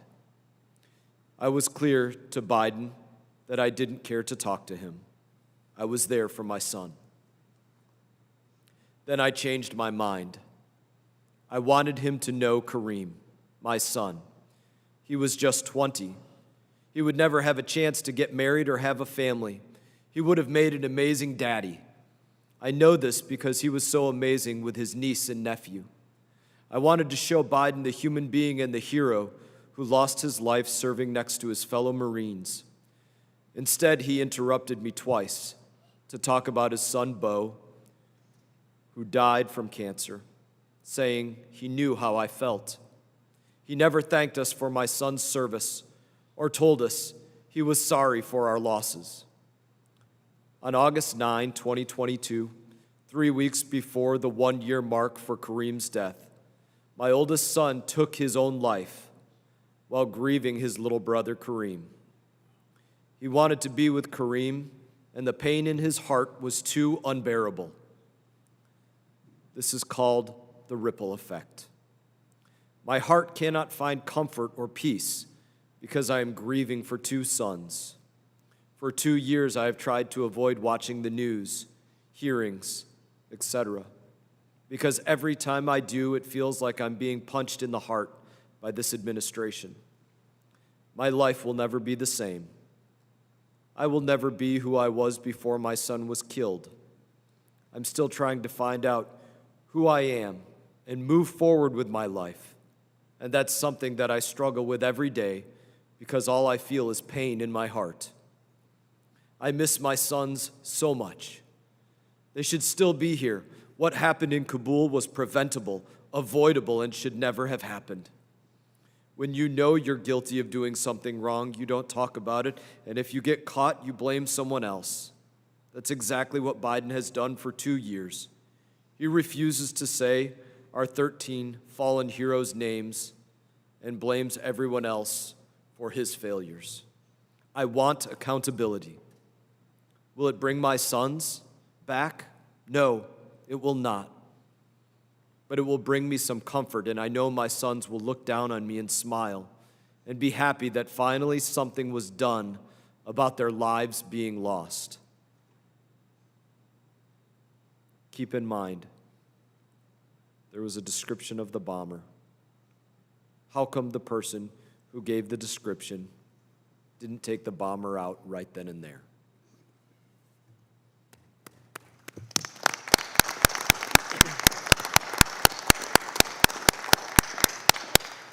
We thank you, Shanna, for that powerful statement. Next, I'd like to recognize the family of Corporal Dagan Page, his father, Greg. Thank you. I'd like to start by thanking this committee for allowing us to be here today to speak, and for the families of these 13 heroes that we have pictures of behind us, for everybody that's here, for all of our service members, all of our veterans, all of our wounded, all of our Gold Star families. Thank you all. My name is Greg Page. I'm the father of Dagan Page. Dagan was a corporal in the Marine Corps and was killed on August 26th at Abbey Gate. I'm going to talk about my son and what has happened since that day. I'm not able to go back beyond that and live in the what-ifs. As I'm sure you can understand, trying to play out all the things that could have kept my son alive is a dark place to go as a Gold Star parent. Something that has become obvious to me since then is that it has become forgotten that my son is more than just a Marine. He was a son, a brother, a boyfriend, a grandson, a cousin, an uncle. He was everyone's best friend. He was not just a number. So I thought it'd be appropriate to start by telling you about my son before his service. Dagan, or Day as we called him, was always an adventure seeker. Even as a toddler, he loved adrenaline, not just your normal excitement from going down a slide or getting swung around. He was always going a little further than that. He was always going full speed. This caused a lot of laughter in him and a lot of panic in us. As he got older, he kept his love of adrenaline and adventure. He began playing hockey and skateboarding when he was very young, and he dressed the part. Long hair, skater clothes, and always going 100 miles an hour. He didn't quit. He had no fear and was all about adventure, experience, and pushing himself. We now have a term for this. We call it living the day way. He proceeded to carry that attitude the rest of his life. He lived without fear. He didn't worry what people thought of him, and he was true to himself. In high school, he played defense for the West Side hockey team. They won the state championship his senior year. His teammates described him as a team player who pushed everyone to get better and pushed even harder when times were down. We heard the same thing many times throughout his life and through his military career, whether as boot camp instructors or his seniors in his battalion. As we have realized now, Dagan always found adventure that included brotherhood, to be a part of something bigger than himself, whether the Marines, hockey, Boy Scouts, or his circle of friends. I say all of this because he wasn't just the Marine that's on the news. He was our son. We ate turkey at Thanksgiving and watched football. We'd go out to dinner and go bowling. He liked to put ranch on everything. He liked to go hunting, sailing, and wakeboarding. He loved to hang out with his friends. He loved to golf.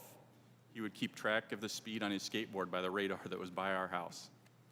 We watched him play hockey and do things that most kids do as they grow up. He was my son.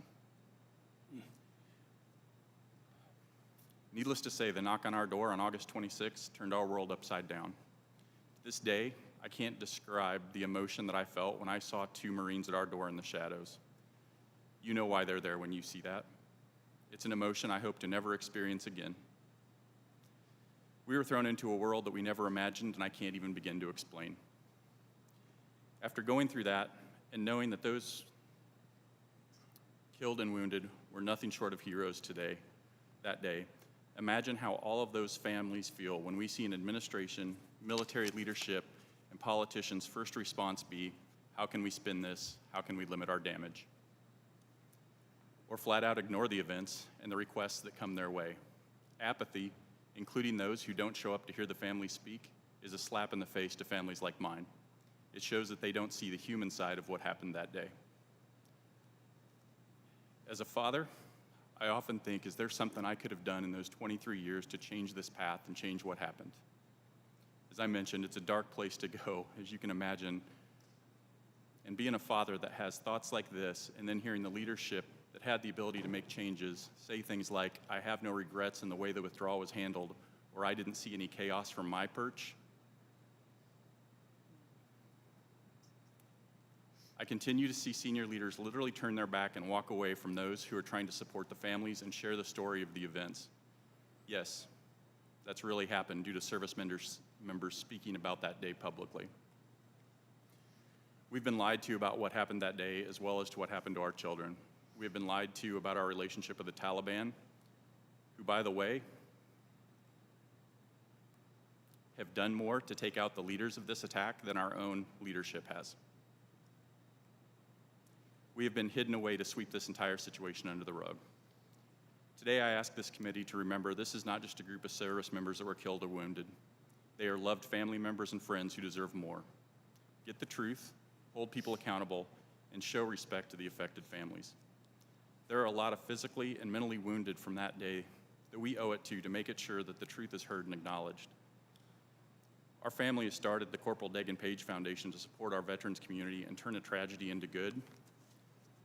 But all of that starts with our country's leadership doing the same and recognizing that these are not just numbers, but loved ones. Thank you for your time. I ask for you all to find new ways to grow, make yourself a little uncomfortable in this process, and live the day way.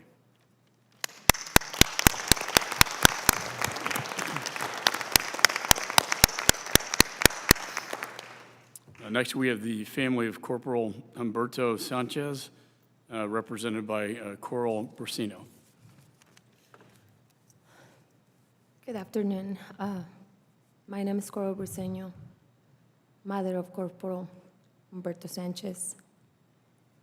First, I want to thank you guys again, the committee, for stand up for us and do what we cannot do. We can be here and testify, we can be here and talk about our kids, but there's things that we cannot accomplish without you. Thank you very much. And then I want to thank, this is my biggest probably, to Taylor. After March, he gave me the courage to be here. I wasn't planning on doing anything of this, but he's a brave man, and Bert was a brave man. I want to make them proud.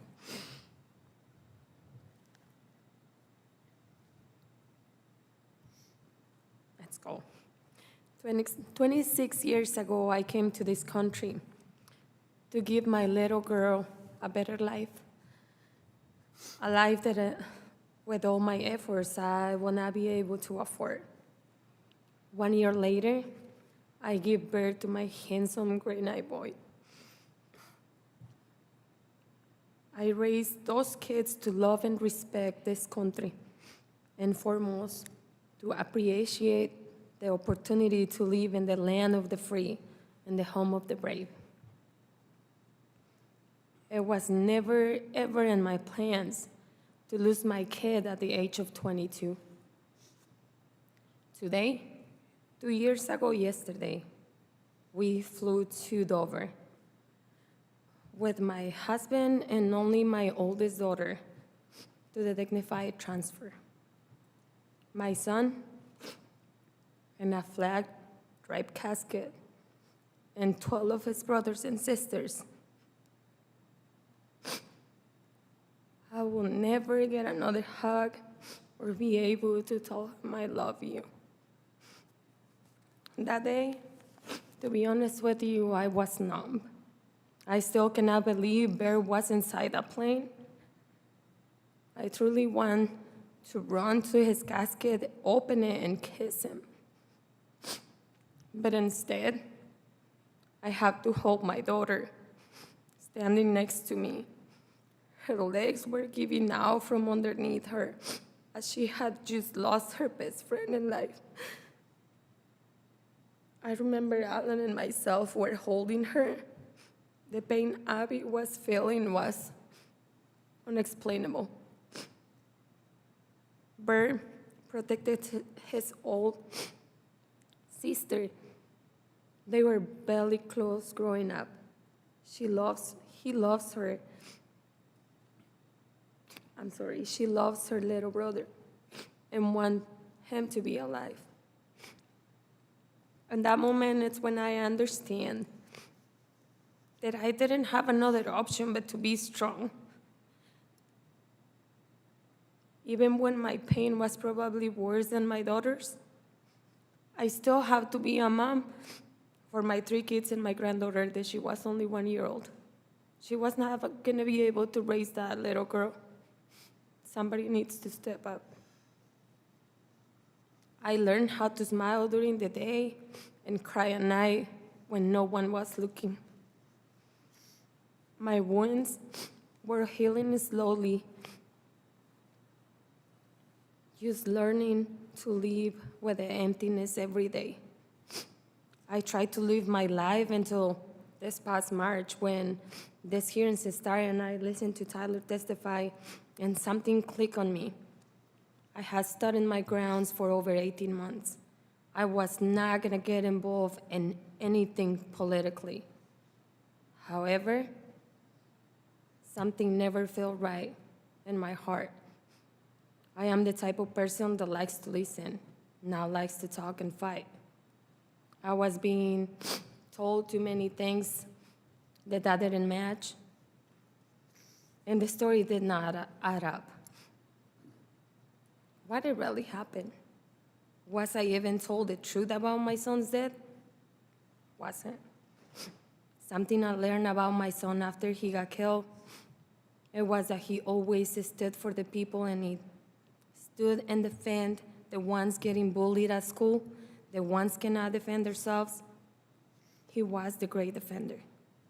Who was going to defend my kid now? Who was going to defend the wounded?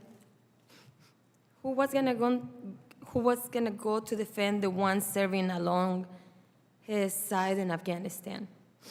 Bert was gone. I understand. He was teaching me a lesson after his passing. I had to finish the work he was doing. He was helping women and children to have a better life here in the United States. And I remember going to Camp Abbey in Indiana, and I see all those kids with sandals and shorts, and the weather was going to change really fast. So I went home, I started gathering clothes, shoes in the community, buying it with my own money. I just make sure that those kids have what they need to succeed in life in the United States. This past 2 years, I have been working on healing my own wounds. And to be honest, I really feel selfish because I am not the only one hurt and suffering. If we don't demand this administration to tell us the truth, if we don't get out of our comfort zone and overcome my grief to fight for our kids and their battle brothers and sisters, no one is gonna do it. Our kids deserve answers. We deserve to know the truth and why the government sent our kids to their death. Our wounded return and their futures now altered forever. Soldiers, sailors, and airmen and women fighting their own demons inside their heads, feeling guilty for not being able to help their brothers and sisters. We need closure as a parents. We need this administration to apologize for the awful decisions that lead to the death of our kids. Admit the mistakes they made. The name of our kids needs to be read aloud. And remember, and never be forgotten. 13 beautiful lives were lost on August 26, 2021.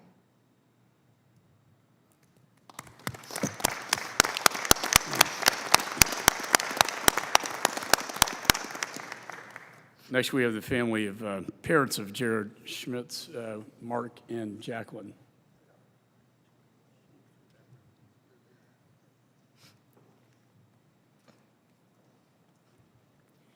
Thank you, Chairman McCall, and other members that are in attendance today. We really appreciate it. My name is Jacqueline Schmitz. I'm the stepmother to Marine Lance Corporal Jared Schmitz, who was killed just at the age of 20 on his first deployment to Kabul, Afghanistan, at the Abbey Gate. At the Abbey Gate bombing on August 26, 2021. I'm going to share a little bit about Jared first. I remember the day I first met Jared. A shy 6-year-old walked in to greet me with a white stuffed bunny. He never spoke a word that day, but when I thanked him, his smile melted my heart, and his shy eyes gleamed at me.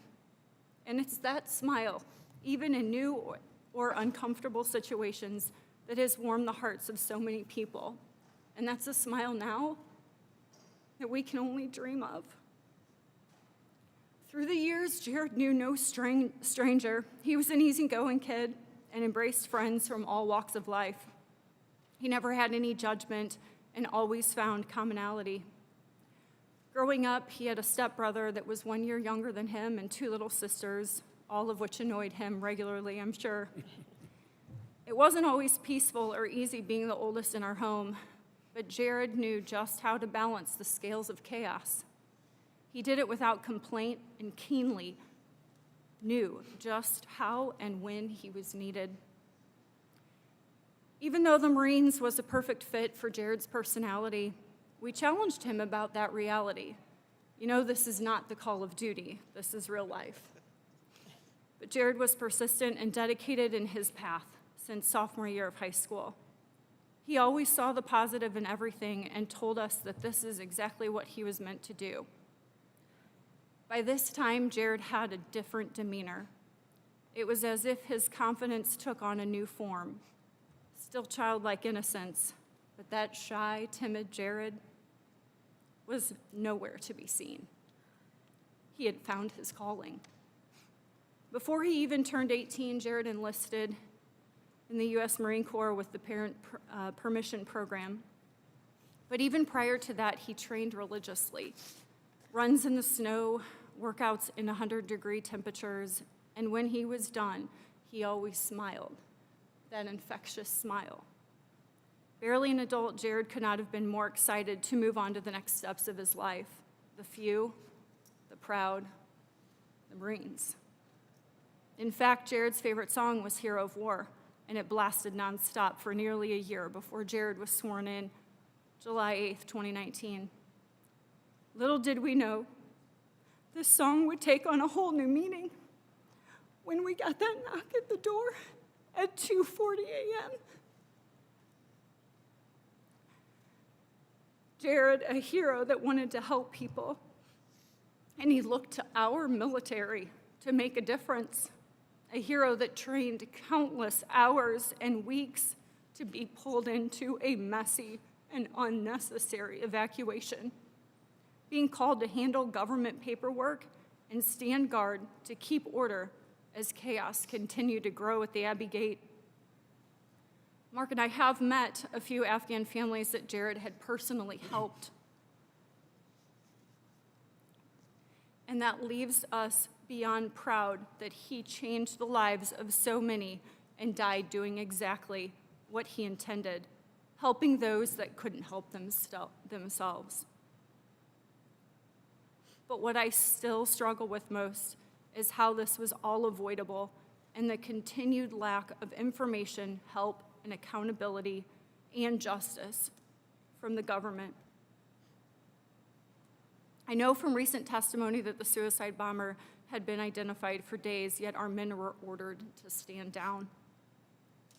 I also find it very frustrating that since day one, our family was lied to.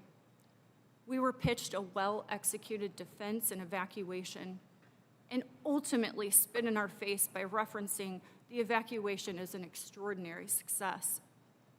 Is losing 13 of our servicemen and women successful? Is success ending a 20-year war where veterans feel they fought for nothing, they lost their brothers and sisters in arms for nothing? Is success hundreds of other people seriously wounded? As more information has unfolded from the frontline military, I now understand why the Pentagon sat in my dining room and tried to persuade us of details that at the time made no sense. They touted full medical treatment locations, scheduled timings of shifts, and the level of security measures taken with barriers of protection and the reasoning for the chosen Abbey Gate. Our last call with Jared was that he was going on break and then heading out to the airstrip. That's not what happened at all. He never got that break and was actually pulled to the Abbey Gate that was supposed to close hours prior. All our family ever wanted was answers, and nothing has ever added up. One piece of information would conflict with another, and ultimately there was never any physical evidence. I've never been one to follow politics much, but unfortunately when we lost Jared, we were thrust into a political situation, and I could see clearly that everyone had their own agenda. All we wanted were answers. We leaned on our local politicians that spoke outwardly on our behalf, but nothing ever came of it. Here we sit 2 years later. The general public recognizes the sacrifice and unnecessary loss we endured. Yet Biden continues to play ignorant to our 13 as it stains his reputation. The military has values much like our Christian family, those of integrity, societal generosity, person of principle, belief in something bigger than yourself, being a leader, being valorous, taking responsibility for your actions, never forgetting those that were killed, and never let rest those that killed them. As a grieving family, I repeat, we just want answers. Why is it that 2 years later we still don't have any information? In fact, more questions are being raised. Again, I'm not a political expert, but I only see much beyond this committee, that not both sides of our political parties are helping our 13 families. I don't understand what they are trying to protect, why some politicians are so afraid to dig into the Abbey Gate disaster. Why is it so hard to get answers from the president and top military leaders? After all, many of those leaders took the military oath and are missing the values I just mentioned earlier, especially being responsible for your actions and never let rest those that killed them. Don't you think it's time for answers? Jared, David, Nicole, Taylor, Ryan, Hunter, Riley, Dylan, Kareem, Johanny, Humberto, Max, and Deegan are not just casualties of war. They are sons and daughters, brothers and sisters that were pawns in some agenda, and we deserve some information and collaboration from all political parties. It may not be easy or on your specific schedule or docket, But neither was any of this for all of us until it was. Our military was created to protect us, but leading up to August 26, 2021, they were not given that opportunity. The deck was stacked against them by agendas and decisions we still don't fully understand. And many of our politicians are leaving us to die of absolutely no closure, no information, and no accountability. Thank you.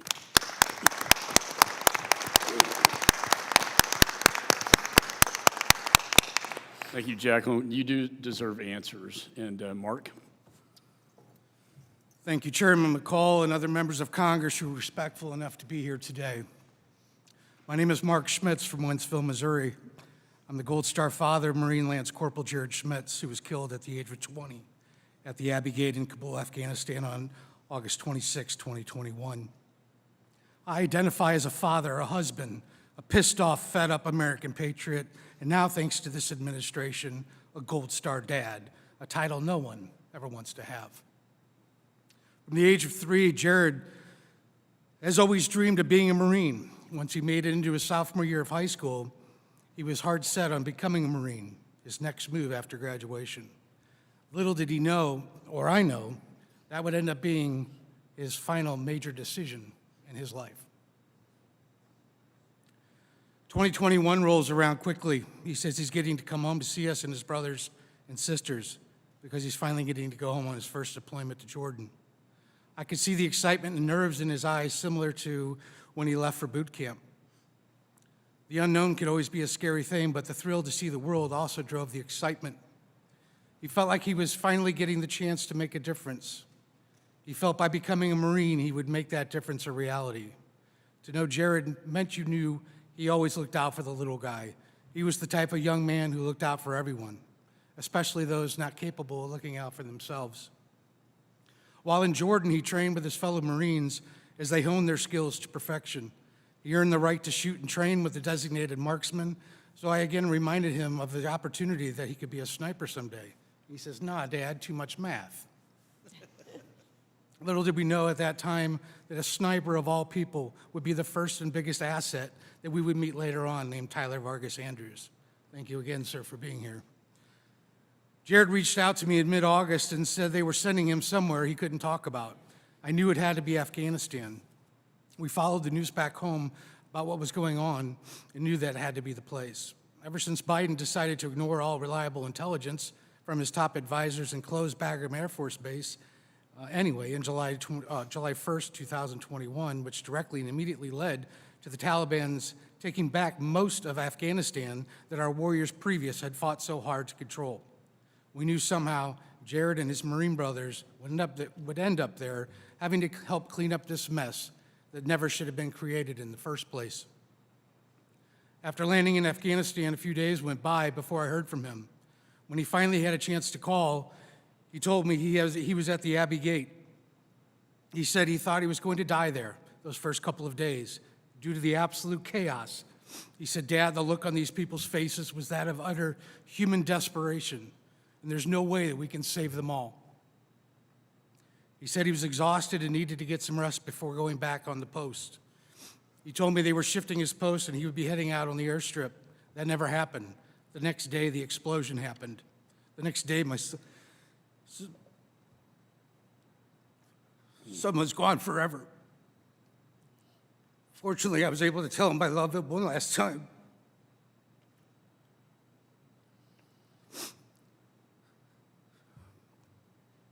Jared would have made a wonderful husband, a father. He wanted to go into law enforcement after the Marine Corps, but changed his mind after seeing how our police have been being treated the first year of Biden's administration. He had mentioned taking over the family business someday, and that couldn't have made me happier. All these things have been stripped from us now, and none of them will happen. He will never have the sun shine on his face again.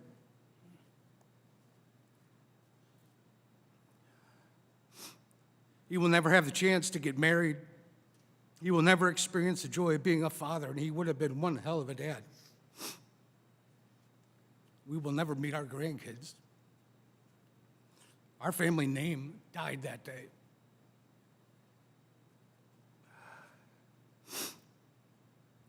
Two years has gone by, and where are we? To be frank, we're knee-deep in bullshit, is where we are. Everyone who held a key position in the military still has that position or has been promoted. John Kirby still sits on his perch, which apparently faces the opposite direction from where all the action was. Blinken continues to delay key evidence by ignoring delaying subpoenas. Not a single general slapped down their stars, which should have happened 2 years ago when Biden ignored his reliable intelligence. Not a single person has been held accountable. Our so-called leader can't seem to even utter their names in public, not even once. Mr. Biden has run his entire political campaign for 50 years as the family man. Well, I've got news for you, sir. The curtain has been lifting, and that campaign slogan will never work again. We have seen what's going on in your family, and even worse, we've seen how you've been treating us as Gold Star families. And there couldn't be anything more disgusting and cowardly than the way you have treated us. You are a disgrace to this nation. You have no business having ultimate command over our military, and I regret not saying that to your face when I had the opportunity in Dover.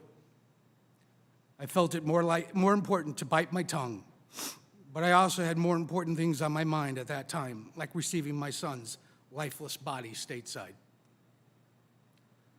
While I stood there on the tarmac, watching you check your watch over and over again, all I wanted to do was shout out, "It's 2:30, asshole." But out of respect to the other grieving families, I bit my tongue once again. Well, as you could probably tell by now, I'm done biting my tongue. You, sir, stole their lives, their futures, their dreams, and have ripped apart 13 families.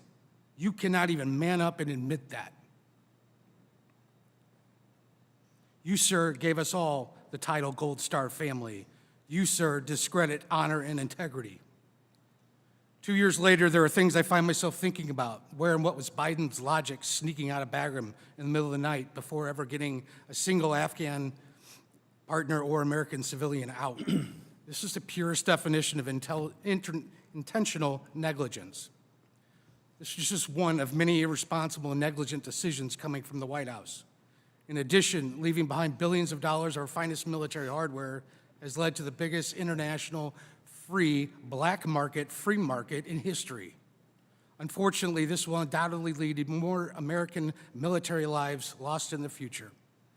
Between what has been happening here domestically, for example, the border, over the last 2.5 years, and all your failed foreign policy decisions, I would venture a guess that you have more American blood on your hands, Mr. Biden, than any president in U.S. history. While in Florida, I was approached by a CIA operative who connected me with several more operatives on a secure phone call. I was told if the Pentagon, DOD, and state tries to tell you that they had no idea Afghanistan would collapse so fast after a withdrawal, they are completely and utterly full of shit. They kept telling me to follow Bagram, so I did, and so I have. Closing Bagram was the sole responsibility of Joe Biden. It was also the lead domino which led to the demise of all of Afghanistan. Its women, its children, 170 Afghans, 13 American servicemen, and for what? Intelligence given to Joe demonstrated Bagram, hands down, was the most effective and secure place to undertake a mass evacuation. But you chose to ignore all of that. Instead, you chose HKIA, a public airport surrounded by a chain-link fence in an urban environment without even a usable air traffic control tower. One thing I do know, though, Mr. President, China certainly is enjoying our fortress, known as Bagram now. I'm often asked what accountability looks like. Simply put, what is most important to me is that the history books are written accurately and honestly and truthfully about what happened to our fallen 13, the fall of Kabul, and for the truth to be told about those who failed to perform their duties should be identified and should be held appropriately accountable. Lastly, I have prepared a short list of answers I will not stop fighting for as a bare minimum for the unnecessary and avoidable sacrificial offering of our 13 brave children on August 26, 2021. I'm requesting that Chairman McCall of the Foreign Affairs Committee subpoena the Inspectors General Office to review the complaints that were filed prior to the bombing of Abbey Gate and why those complaints went disregarded and who failed to follow up on them. I'm requesting an investigation of President Joe Biden, Secretary of Defense Lloyd Austin, Secretary of State Anthony Blinken as it pertains to Article 3, Sections 2 and 3 of the United States Constitution for their involvement in intentionally leaving Bagram and all of its assets by knowingly aiding known terrorists, all while abandoning U.S. civilians and allied partners. I'm requesting Chairman McCall to subpoena whoever has the stills and video footage from the Abbey Gate surveillance cameras, the Sniper Tower rifle scope SD cards, any drones that were flying that day, as well as all SD cards seized from cameras worn by our military on the ground that day at Abbey Gate, and any other surveillance equipment used, not already mentioned, so that the committee can see for themselves exactly what happened over there.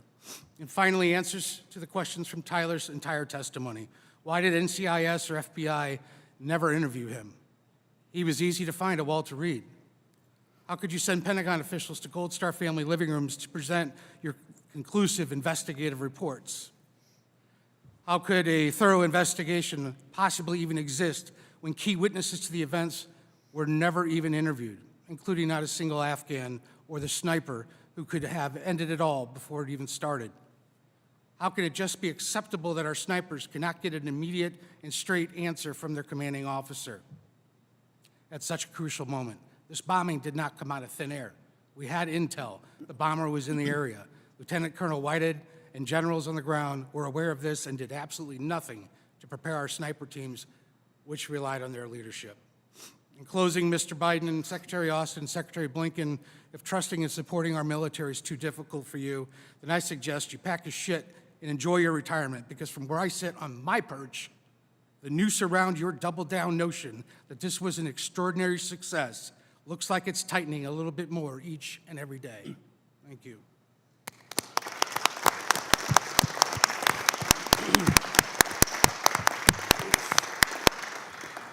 Thank you, Mark. Let me say, as a former U.S. attorney, I will follow up on these requests that you've made, and I will not stop until we get answers.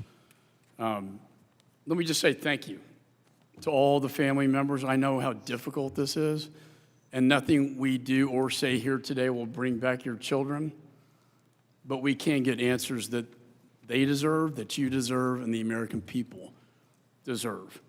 In my judgment, history will record this as a disaster of epic proportions. And probably the hardest thing is that it could have been prevented, as we heard from Tyler's testimony. It was so powerful. And we will get to Colonel Whitehead to find out why permission denied. Why was permission denied? Why was permission denied for an airstrike on ISIS-K that could have taken them out before this bombing occurred? You know, real leadership means when you make mistakes, you own it. You know, Harry Truman said the buck stops here. He didn't pass the buck. He said the buck stops here. True leaders own it. They take responsibility, and there's accountability.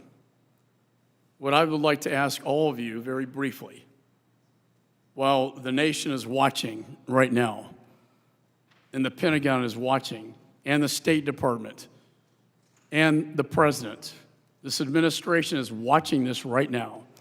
What is your message to the President of the United States? We'll start with Christy.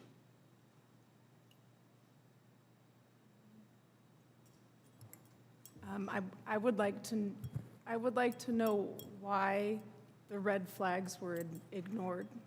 The descent cables, the sniper requests, the air support requests. I think it's to have transparency in all of it is really important to me. Darren? For me, I want them all to be grown men like our son was. Come forward, admit those mistakes, rectify the problem. We owe it to our sons and daughters that will come up through the military to know that their leadership has their back. This cannot and should not happen ever again. Thank you. Kelly? As my son, I want the president to do the next right thing. I want him to admit what he did, what he ignored. I want him to say their names, and I want this to never happen again. Thank you. Paula? I too want accountability from the executive office. I would also like to say that anyone that is running for office right now, make sure that they never make the same mistakes that this current office has made. Americans expect accountability, honesty, and to be able to trust our leaders to do exactly what they are told to do by the people. And that's what we expect on this next administration. That's excellent. Herman? I personally will pose a challenge to the president. I think our children, our sons and daughters, had more courage in their little fingers than this man has shown while he's been in office. So my challenge is tell the truth, all the truth to all of us, or get out of the way. Alicia?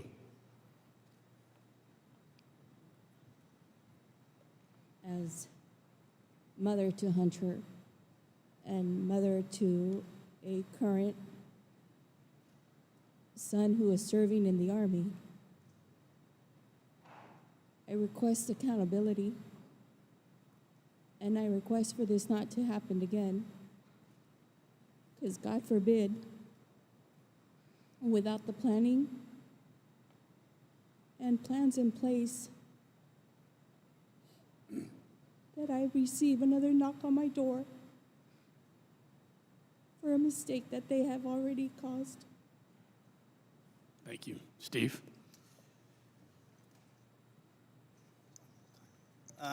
Yeah, I would like all other evacuations of this type to be held from the Defense Department instead of the State Department in the White House.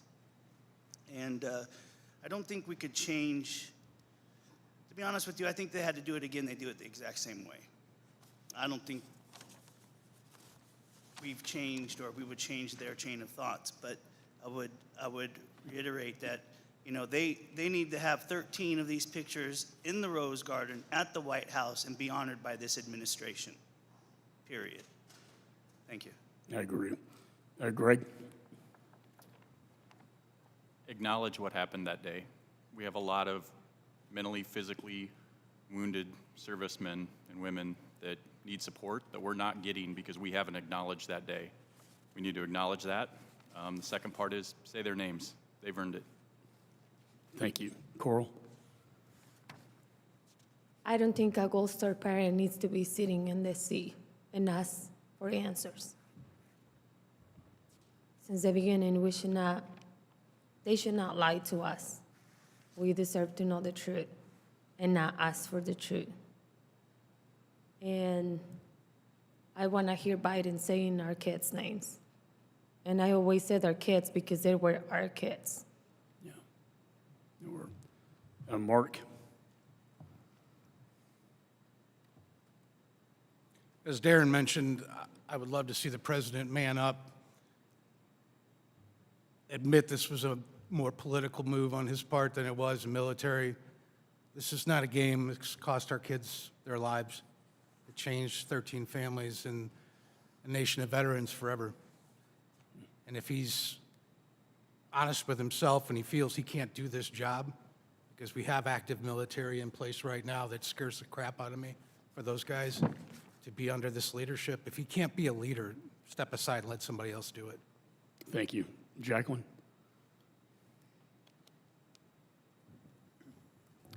Again, as I had mentioned, I would ask him to, accept accountability and help those other veterans that we are close to that are really struggling or who have already taken their lives because of what happened.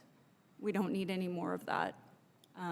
And he needs to own up and acknowledge exactly what happened. Thank you. And I know the nation's watching. I know the administration's watching. And I know the president will hear your voices. And I hope that he does respond to each of you because you deserve it after everything you've been through over the past 2 years. So with that, I'd like to recognize Ms. Dean for her questions.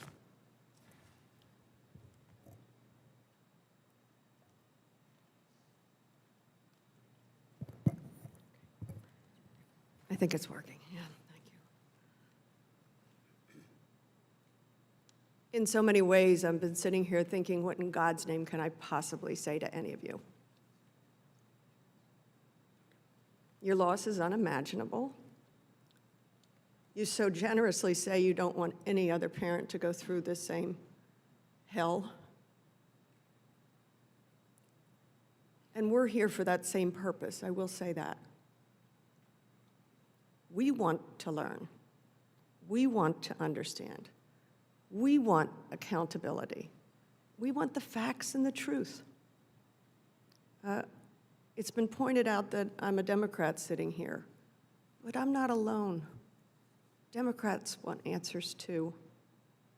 This was a grievous end to a 20-year war that represented so much pain and sacrifice for families. You think of it, some of your children and their kids, they're our kids too, 20 years old as the war, only 20 years old. So please, please know that in my heart, and I know I'm not alone, we know you deserve the truth. It's really at my core, in my job, I believe we all deserve the truth.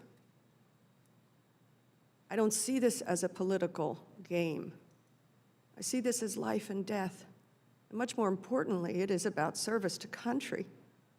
What your children did, who they are and were, what they stood for and continue to stand for as we say their names over and over again, is the very best of us.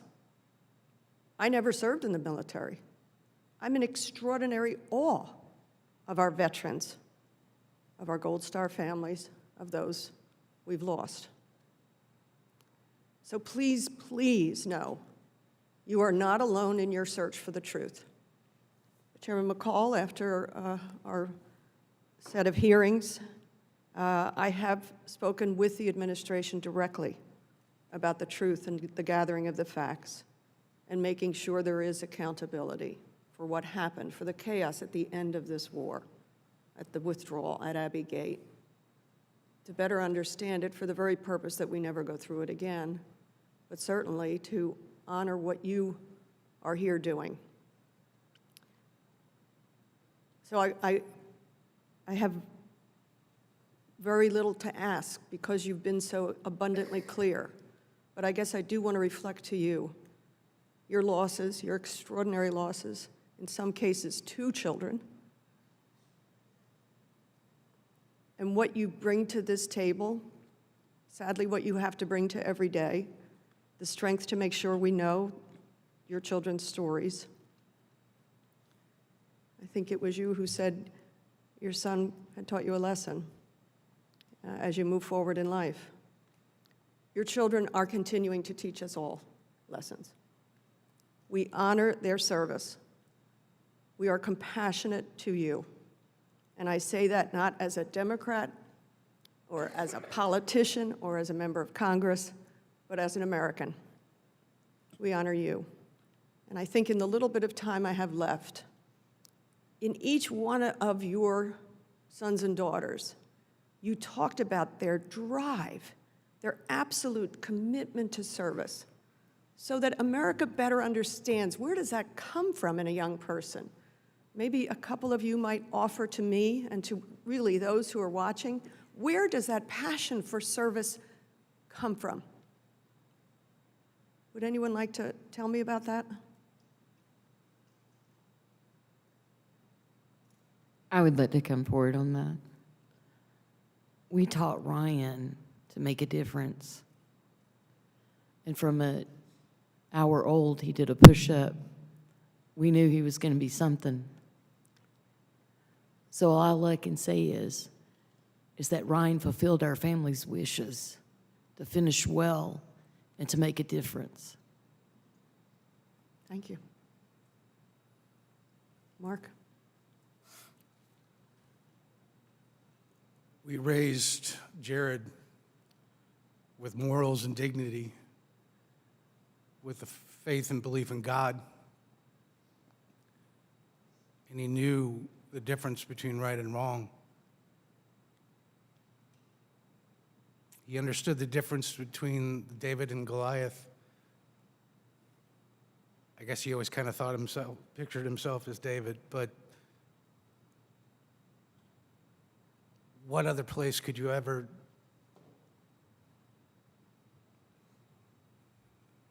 take that mentality and live it out to its fullest than I was going to say Marine Corps, but military in general.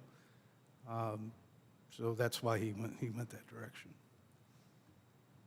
I know my time has expired. Was there anyone else who wanted to speak to the question of service? Coral? I work really fast. I raise my son with values, and I teach him to love. And I think that he did it well until the last minute. And that's why he was that person, because he loves and he respects. Thank you very much. I yield back. Thank you, Malene. And I know that you and I can work together, regardless of party labels, to get answers for these families. And so Mr. Mast has graciously deferred his time, and now we will go to Mr. Wilson.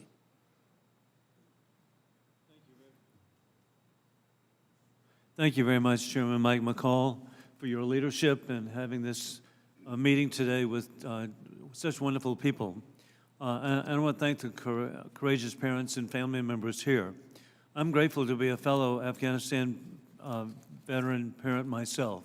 My son, Hunter Taylor Wilson, served for a year in Afghanistan as an engineer, and I'm just so grateful for his service. And we know that the American and allied troops have been successful in keeping Americans safe from terrorist attacks for 22 years. Your families will always be American heroes for the ongoing global war on terrorism. I also identify as a veteran myself of the South Carolina Army National Guard, 218th Brigade, led by General Bob Livingston. During their year-long deployment in Afghanistan, I visited 4 times to learn of their devotion to their Afghan brothers for freedom. Biden's shameful political decision ignored military advice. Mr. McCoy and Mr. Smith, you are right. Biden has no letters he falsely claimed. To the contrary, Biden's political decision is the worst military and foreign policy decision in American history, putting American families at risk worldwide. With this in mind, indeed, Mr. and Ms. Lopez, I too have a son named Hunter, so I just, hey, we together. And I'm just so grateful for his service and what he's has meant to our country. With that in mind, what records and information does the administration have that you would like to see?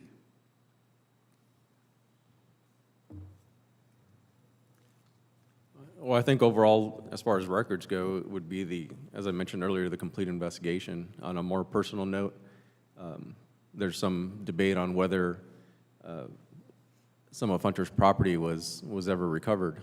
It was mentioned earlier that there's some SD cards and digital media that's perhaps missing from several families. And I've always been curious as to why those items weren't returned to us. I definitely understand national security. I definitely understand the need for intelligence. But once that has been accomplished, those are items that rightfully belong to each of us. So that'd be one thing.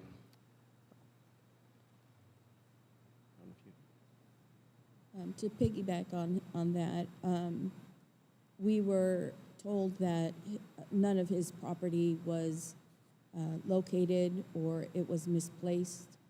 Via Instagram messages and pictures posted by the Marines that were there, we found a picture of all our kids' flak vests laying on the ground, discarded and picked through.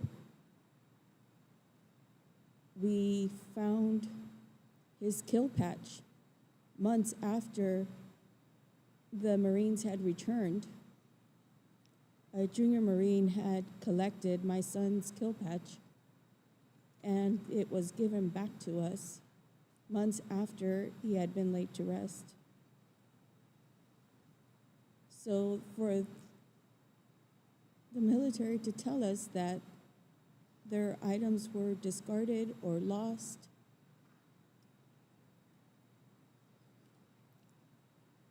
I just can't explain how in the nation that claims to be the best, that they failed to collect our children's belongings, the last of what we have of them is lost. And indeed, this should be bipartisan, working together for each family of anything that should be recovered. We're happy to all participate. And Mr. Hoover, this should be bipartisan, and I want to join with you. It's not political from my side.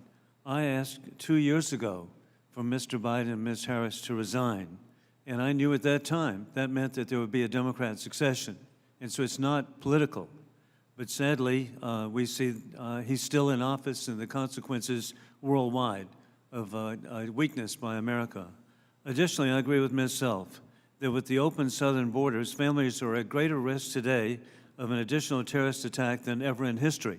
And the borders should be secured. And I know Mr. Schmitz, too. The American people are at risk. Thank you for alerting us. God bless each of you. I yield back. Thank you. Mike Waltz, he wanted me to relay his flight was delayed because of the hurricane in Florida, but he will be at our dinner this evening. And he served in the U.S. military with distinction. I next recognize Chris Smith. Thank you. Thank you very much, Mr. Chairman, for calling this important roundtable. I do want to thank Darrell Issa, too, for doing this a few weeks ago. I think a lot of us were moved almost to tears because I didn't hear all of it, but I saw some of it. But today, you have just touched all of our hearts in the most profound way and the American people. So thank you for doing this. Words are inadequate to express our condolences. We all feel inadequate to say that because you have suffered so much. And the cover-up that has followed for the last 2 years just adds salt to the wound and makes it that much harder for you, I'm sure, to process this. So again, I apologize on behalf of our government, especially the executive branch, for it not being candid with you and for engaging what I consider to be a gross cover-up. I saw the president's statement that he put out on the 26th, in which he said, "We will always continue to support them," talking about you. Words are cheap in Washington, and it seems to me that these kinds of words, there needs to be an independent, comprehensive investigation. IGs do a good job sometimes. GAO does a good job most of the time, but there needs to be a truly independent investigation into all of the very valid questions you have asked and my colleagues have put forward with regards to our concerns as well. I think that the Biden, Blinken, Austin, and Milley ought to meet with you just like this, a roundtable discussion. No timetable. Don't let it say, you got an hour, you got 45 minutes. As long as it takes for you to convey to them the horror that you have faced, and of course the horror that your loved ones endured because of this. Yes, we had a hearing. We heard from Tyler Vargas Andrews, Sergeant. Thank you for that. And we were all moved. He had clear line of sight, could have taken out the perpetrator of this horrible crime, and yet he could not get permission. So thank you, Sergeant, for that. And that is, it just shows such a breakdown in the chain of command. So again, My final thought would be to all of you, an independent investigation, I think that has to be done. It has to be done well. Outside people, we can't turn to the Pentagon, which unfortunately has vested interests in perpetuating myths. We need to have honesty here, and we need outside people on perhaps even a blue ribbon commission to investigate this. High-level people who know how to ask hard questions. This committee will do it. You know, the chairman has clearly indicated that he's doing it. We're all behind him on that. But we need answers. We need it now. And for it not to happen again, hopefully, God willing, we do need a next steps. So this kind of charade and this kind of spin, Greg Page spin, it just ends. It's got to be the truth and nothing but the truth. I yield back. Gentleman yields. Mr. Ice is recognized. Thank you, Mr. Chairman, and Congresswoman Dean, I want to thank you for being here. Your words and your presence says a lot toward the importance of what the families have to say here. Paula, I'm a fellow Army person, so please understand, in my 20-plus years of representing Camp Pendleton, a little bit of the Marine has fallen off of, me, and one of them, unfortunately, I'm going to show right now, which is from A Few Good Men. It said, "We didn't join the Corps because we felt like we joined because it was a life, we didn't because it was a life decision. We wanted to live by a code. We live by," another quote, "we live by a code, sir. Either we were right or we were wrong. We don't make deals." One of the challenges that we face every day now is that our country has begun making deals. And you hear it every day here. So one thing that I think is important for us all to understand today is we've got to stop making deals. I'm going to ask a question at the end of this quick statement. Cheryl, I want to let you know that I've been honored to, at the end of this all, to present you a flag. That flag was flown over the Capitol 2 years to the day on Saturday. That was an unusual day because at the behest of the Speaker, the flag of the Capitol was flying at half-mast in honor of all of your family members. That doesn't happen very often. It is truly a unique event to have that happen, and it did so because the Speaker knew the importance. So each of you will receive a flag flown that day over the Capitol, a day in which, in honor of your fallen, we flew at half-mast. Now, a lot has been said about what the President did or didn't do, and I think I'll just leave that where it's been well said. But I'm going to ask a question, which is a question I think that all of us will go away with, because your children, your siblings, for some in the back, they died for a cause they believed in. They died for a code they lived by. I'm going to ask just one question that's been bugging me. 2 years ago, had the Taliban become so strong we could not defeat them, had ISIS become so strong we could not contain them, had Al-Qaeda or Boko Haram become people that we had to compromise and negotiate, or had we become so weak we could no longer defeat them? If the answer is yes, then there was a reason to leave Afghanistan the way we did. But we still stand with our allies in Europe against a threat from the East. We still stand in the Pacific against any aggression there. We still stand at the North-South Korean border with our colleagues in the Republican of Korea Army to prevent the kind of aggression that has occurred in the past.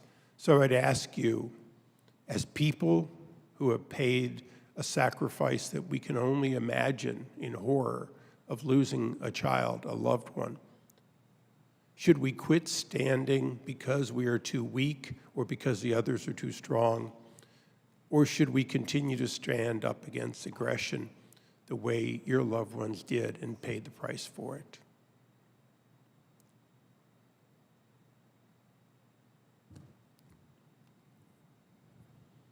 We stand up for aggression. we have to continue to stand up. We just need to do it better. My family continues to stand. Thank you for their service. No, add to that, to answer your previous question, we're strong where it counts, where the boots on the ground. You know, there's a lot of, all these families signed up. They continue to sign up. There's a lot of young men and women out there that continue to sign up. Unfortunately, it looks like where we've become weak are some of the decision makers. I concur with that also. And I also want to recant one statement I've made today. There was only 6 of us sent from the Army to help out those extra Marines. So, It doesn't take but a few good men, Paula. Thank you. Thank you all for the answer that I knew I would get from the families who serve and whose children serve, and that is that they serve for a reason. They were raised to believe in this country. Thank you. I yield back. Gentleman yields. Chair recognizes Ms. Wagner. I thank the chairman very much for bringing us together today, all of us together to commemorate, sadly, this, I can't believe it's been 2 years since this tragedy, this terrorist attack at Abbey Gate. And to each of the families here, as a proud Army mom of an Afghanistan veteran, I want you to know how much I thank you for your witness, for your courage, for your strength. You are a blessing to us. You are a blessing to this nation as we hear your stories, and we will continue to seek truth and accountability. Truth, answers, and accountability. To the Schmitz family, who live just outside of the 2nd District in the greater St. Louis area and from Wentzville, Missouri, and St. Charles. I know we've spoken before. Young Jared was only 20 years old, and if I understand the story right, he had to ask your permission at 17 to enlist early, just so that he could serve and fulfill that mission that he had grown into. Our prayers continue to be with you, and your anger, I think we are all emboldened by that and feel the same anger as you do as we seek answers and accountability here. I would submit to all of you, there was an article put out today, it's a new account, it's a reporter, a writer from The Atlantic.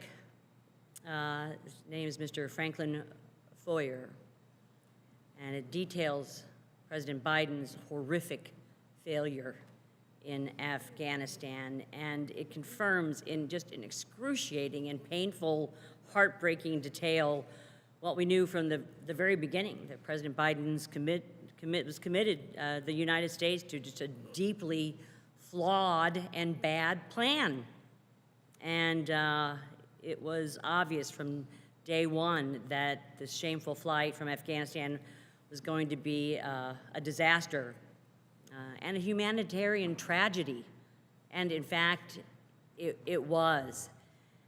And what is amazing about this is that the president refused again and again and again to recognize the reality on the ground and fix his mistakes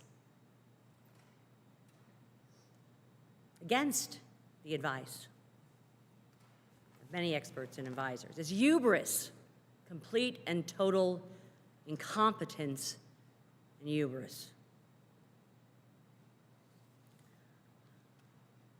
It was a dishonorable flight from Afghanistan and was a betrayal of our service members and the brave Afghans who lived and worked and fought alongside us, our allies, and the administration needs to own what they did.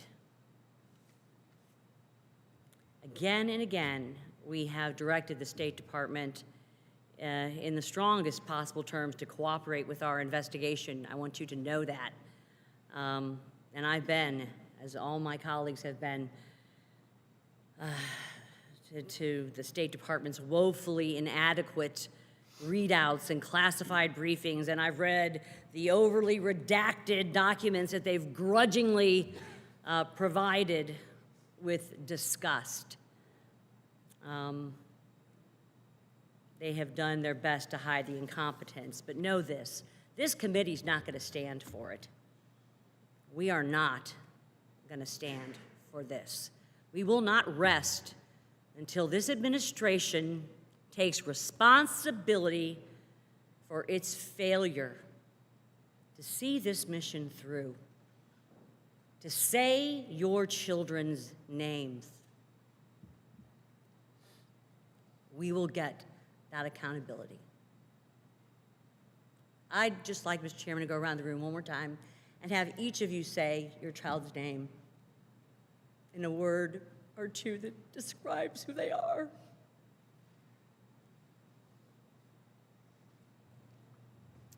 Sergeant Nicole Leanne G. was an encourager for life. Staff Sergeant Darren Taylor Hoover, fearless leader and great protector.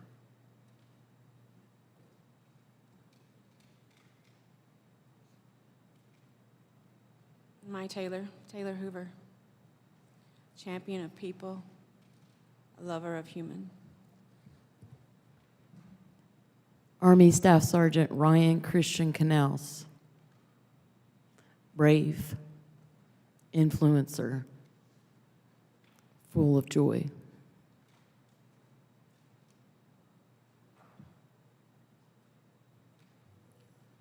Hunter Lopez, United States Marine Corps Corporal, noble warrior.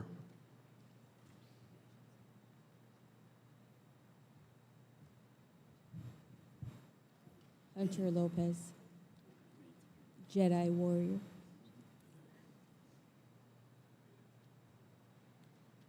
Lance Corporal Dylan Ryan Marola, lovable, strong Marine, honorable. Kareem M. Nakui, born-again Christian. Degan William Tyler Page, huge heart, tough outer shell. Corporal Humberto Bert Sanchez. He was a great defender.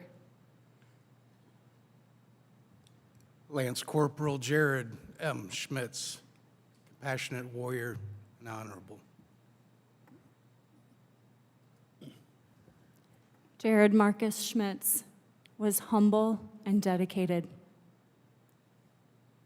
I thank you, Mr. Chairman. I yield back. Thank you. Our next member is a veteran of the Vietnam War, and I was reminded of the administration's comments that this will not be another Vietnam, that we will not see helicopters flying off the top of the embassy. And yet that's exactly what we saw, and I would submit it was worse. It was worse in Vietnam. But Mr. Baird.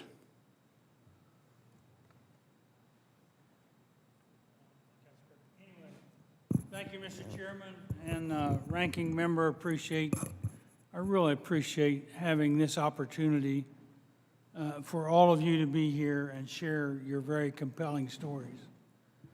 And Paula, for whatever it's worth, my background is the Army too, so, and I only tell you that so these Marines can adjust to what I'm gonna say. But anyway, I think the most important thing that I would like for you to know is that your sons and daughters are really appreciated. This country appreciates you. And even though you haven't had the kind of response you would like to have had from your government, I can tell you the American people appreciate it.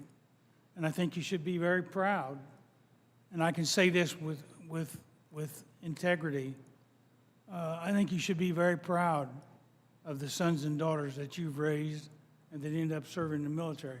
Because I had the opportunity to command them while I was in Vietnam. And our gun trucks, we ran with convoys. Our job was to protect that convoy. And whenever it was hit, we had to go try to protect our drivers. And never once did I see one of our members of the gun trucks hesitate. That's the kind of courage and the kind of young people that you raised. And so they fit very well with your concerns here. And I think the last thing I would just say is, by you being here, by you telling your compelling stories about your family, I think that makes us all stand up and take notice of what we might need to do or do better in future situations. And so I can tell you this, for those young people that I served with, I could call the ones of us that are left today, and they'd be here as quick as they could be here. And they were given an award. They were inducted into the Transportation Hall of Fame because of their courage and the work that they did. And so I take my hat off to them, and I take my hat off to all your families. And I want you to be very proud, and I want you to be very proud of the kind of young men and women that you raised. And I thank you for being here. That's great. Our final member is a veteran of the United States Army, Mr. Mills. Thank you, Mr. Chairman. Accountability. Transparency. Transparency. Accountability. Two words I keep hearing from every single person here. But we sit here 2 years later with not a single person having resigned, having been transparent, having been held accountable. Even though we know that there was willful dereliction of duty, and you can call it what you'd like. Maybe it's a vote of no confidence, maybe it is articles of impeachment, whatever it's deemed worthy. But I look at this at the highest level. You have the right to call yourself the Commander-in-Chief or the Secretary of Defense or the Secretary of State, then the accountability stops at you. And not a single one has had the honor of standing up and saying, this was on me. I have an issue with that. And to answer former Ambassador Wagner, Representative Wagner's question of description of your sons and daughters, simple. It's a hero. I had the honor of serving in the United States Army as an Army combat veteran of the 82nd Airborne Division, where I know that Staff Sergeant Knaus had also served. And I can remember in my time of service, one of the things that we used to always look at was ensuring that we completed our missions and our objectives to the greatest extent possible. Now, I want to be clear on something by saying that. The failures that occurred in this Afghan botched withdrawal had everything to do with the suits and nothing to do with the boots. Our men and women carried out their missions, their objectives, their purpose with honor, with integrity, with courage. And they don't deserve to have the feeling as if all that they had fought and lost was for nothing. So to everyone who had served over the 20-plus years in Afghanistan or Iraq, your heroes and your service meant something. You know, when I asked Secretary Austin about what the definition of dereliction of duty is, he acknowledged my questioning. When I asked him if someone could be removed for dereliction or willful dereliction of duty, he acknowledged it, not realizing that I was talking about him. And I stand by my articles of impeachment that I've put forward against Secretary of Defense Lloyd Austin. And I do find that whether he found there was credible intel or not, and I'm utilizing his terminology where he talked about the identification of whether it was credible and actual intel, and whether or not it could have been prevented, we all know that it could have. I've seen the intel reports, how detailed they were up to the day, how they were planning the attack, how they were readying the attack, how they were entering the city, how the planning is now completed, how the attack is imminent. And then I looked at Secretary Blinken, who actually received something. The woman who was responsible for these descent cables had 16 years plus of time where she had been reviewing these cables. And I know that Ambassador Wagner had put her on the spot because she knows about these, having served as Secretary of State. And when we asked her whether or not there's been cables who's ever had 23 diplomats sign it, she said, never during my career have I seen that. The idea that this was political optics over military strategy is the reason that we have 13 Gold Star families sitting amongst us, and I'm honored to be here. I haven't been in Congress long, but one of the things that I pledged is that I would get accountability, answers, and transparency. I think that those descent cables, as well as for those intel reports, should be declassified for the families and for the American people so we can get one of those two words, which is transparency. And Tyler, let me just tell you, you're a hero, and I'm honored to call you a brother. And I'm grateful that you're here today. Your testimony was one of the strongest, and I was nearly looking like I was cutting onions because you had me tearing up so bad on that one.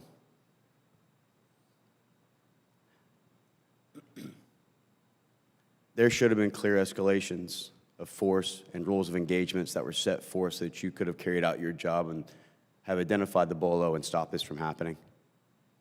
And not even during the State of the Union did President Biden once acknowledge your children or acknowledge the failures. But I won't stop fighting, whether it's to change policy whereby families do not have to come out of money first and be reimbursed, or have nonprofits step in to replace and get them to where they need to be for their final resting, as they did with Nicole, or whether it be for making sure that those who are responsible hold their hand up and try and be a dignified and honorable individual to acknowledge what happened so it doesn't happen again. I thank Chairman McCall. I thank my brother Brian Mast.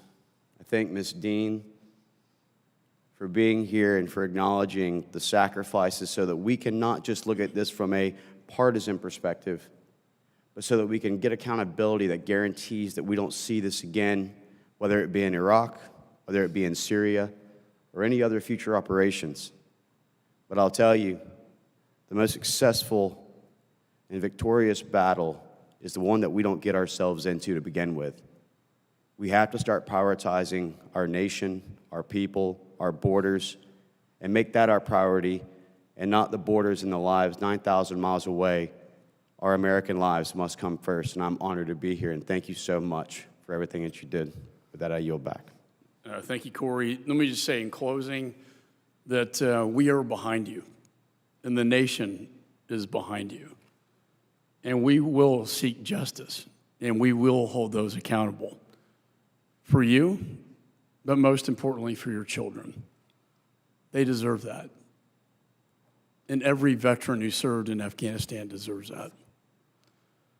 So at this time, we will have a flag presentation of a flag flown over the United States Capitol in honor of your child. They were flown on the second anniversary of the terror attack at Abbey. May we never forget them and their sacrifice.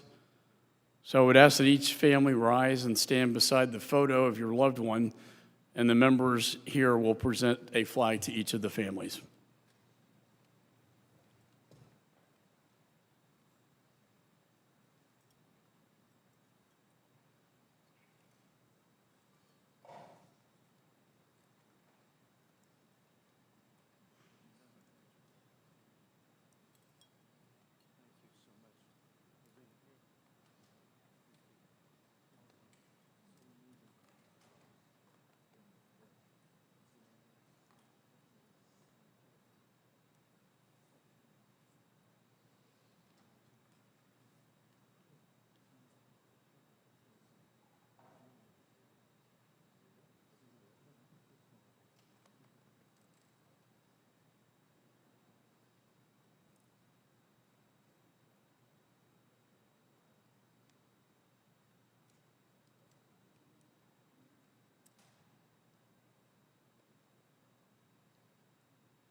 Sounds right.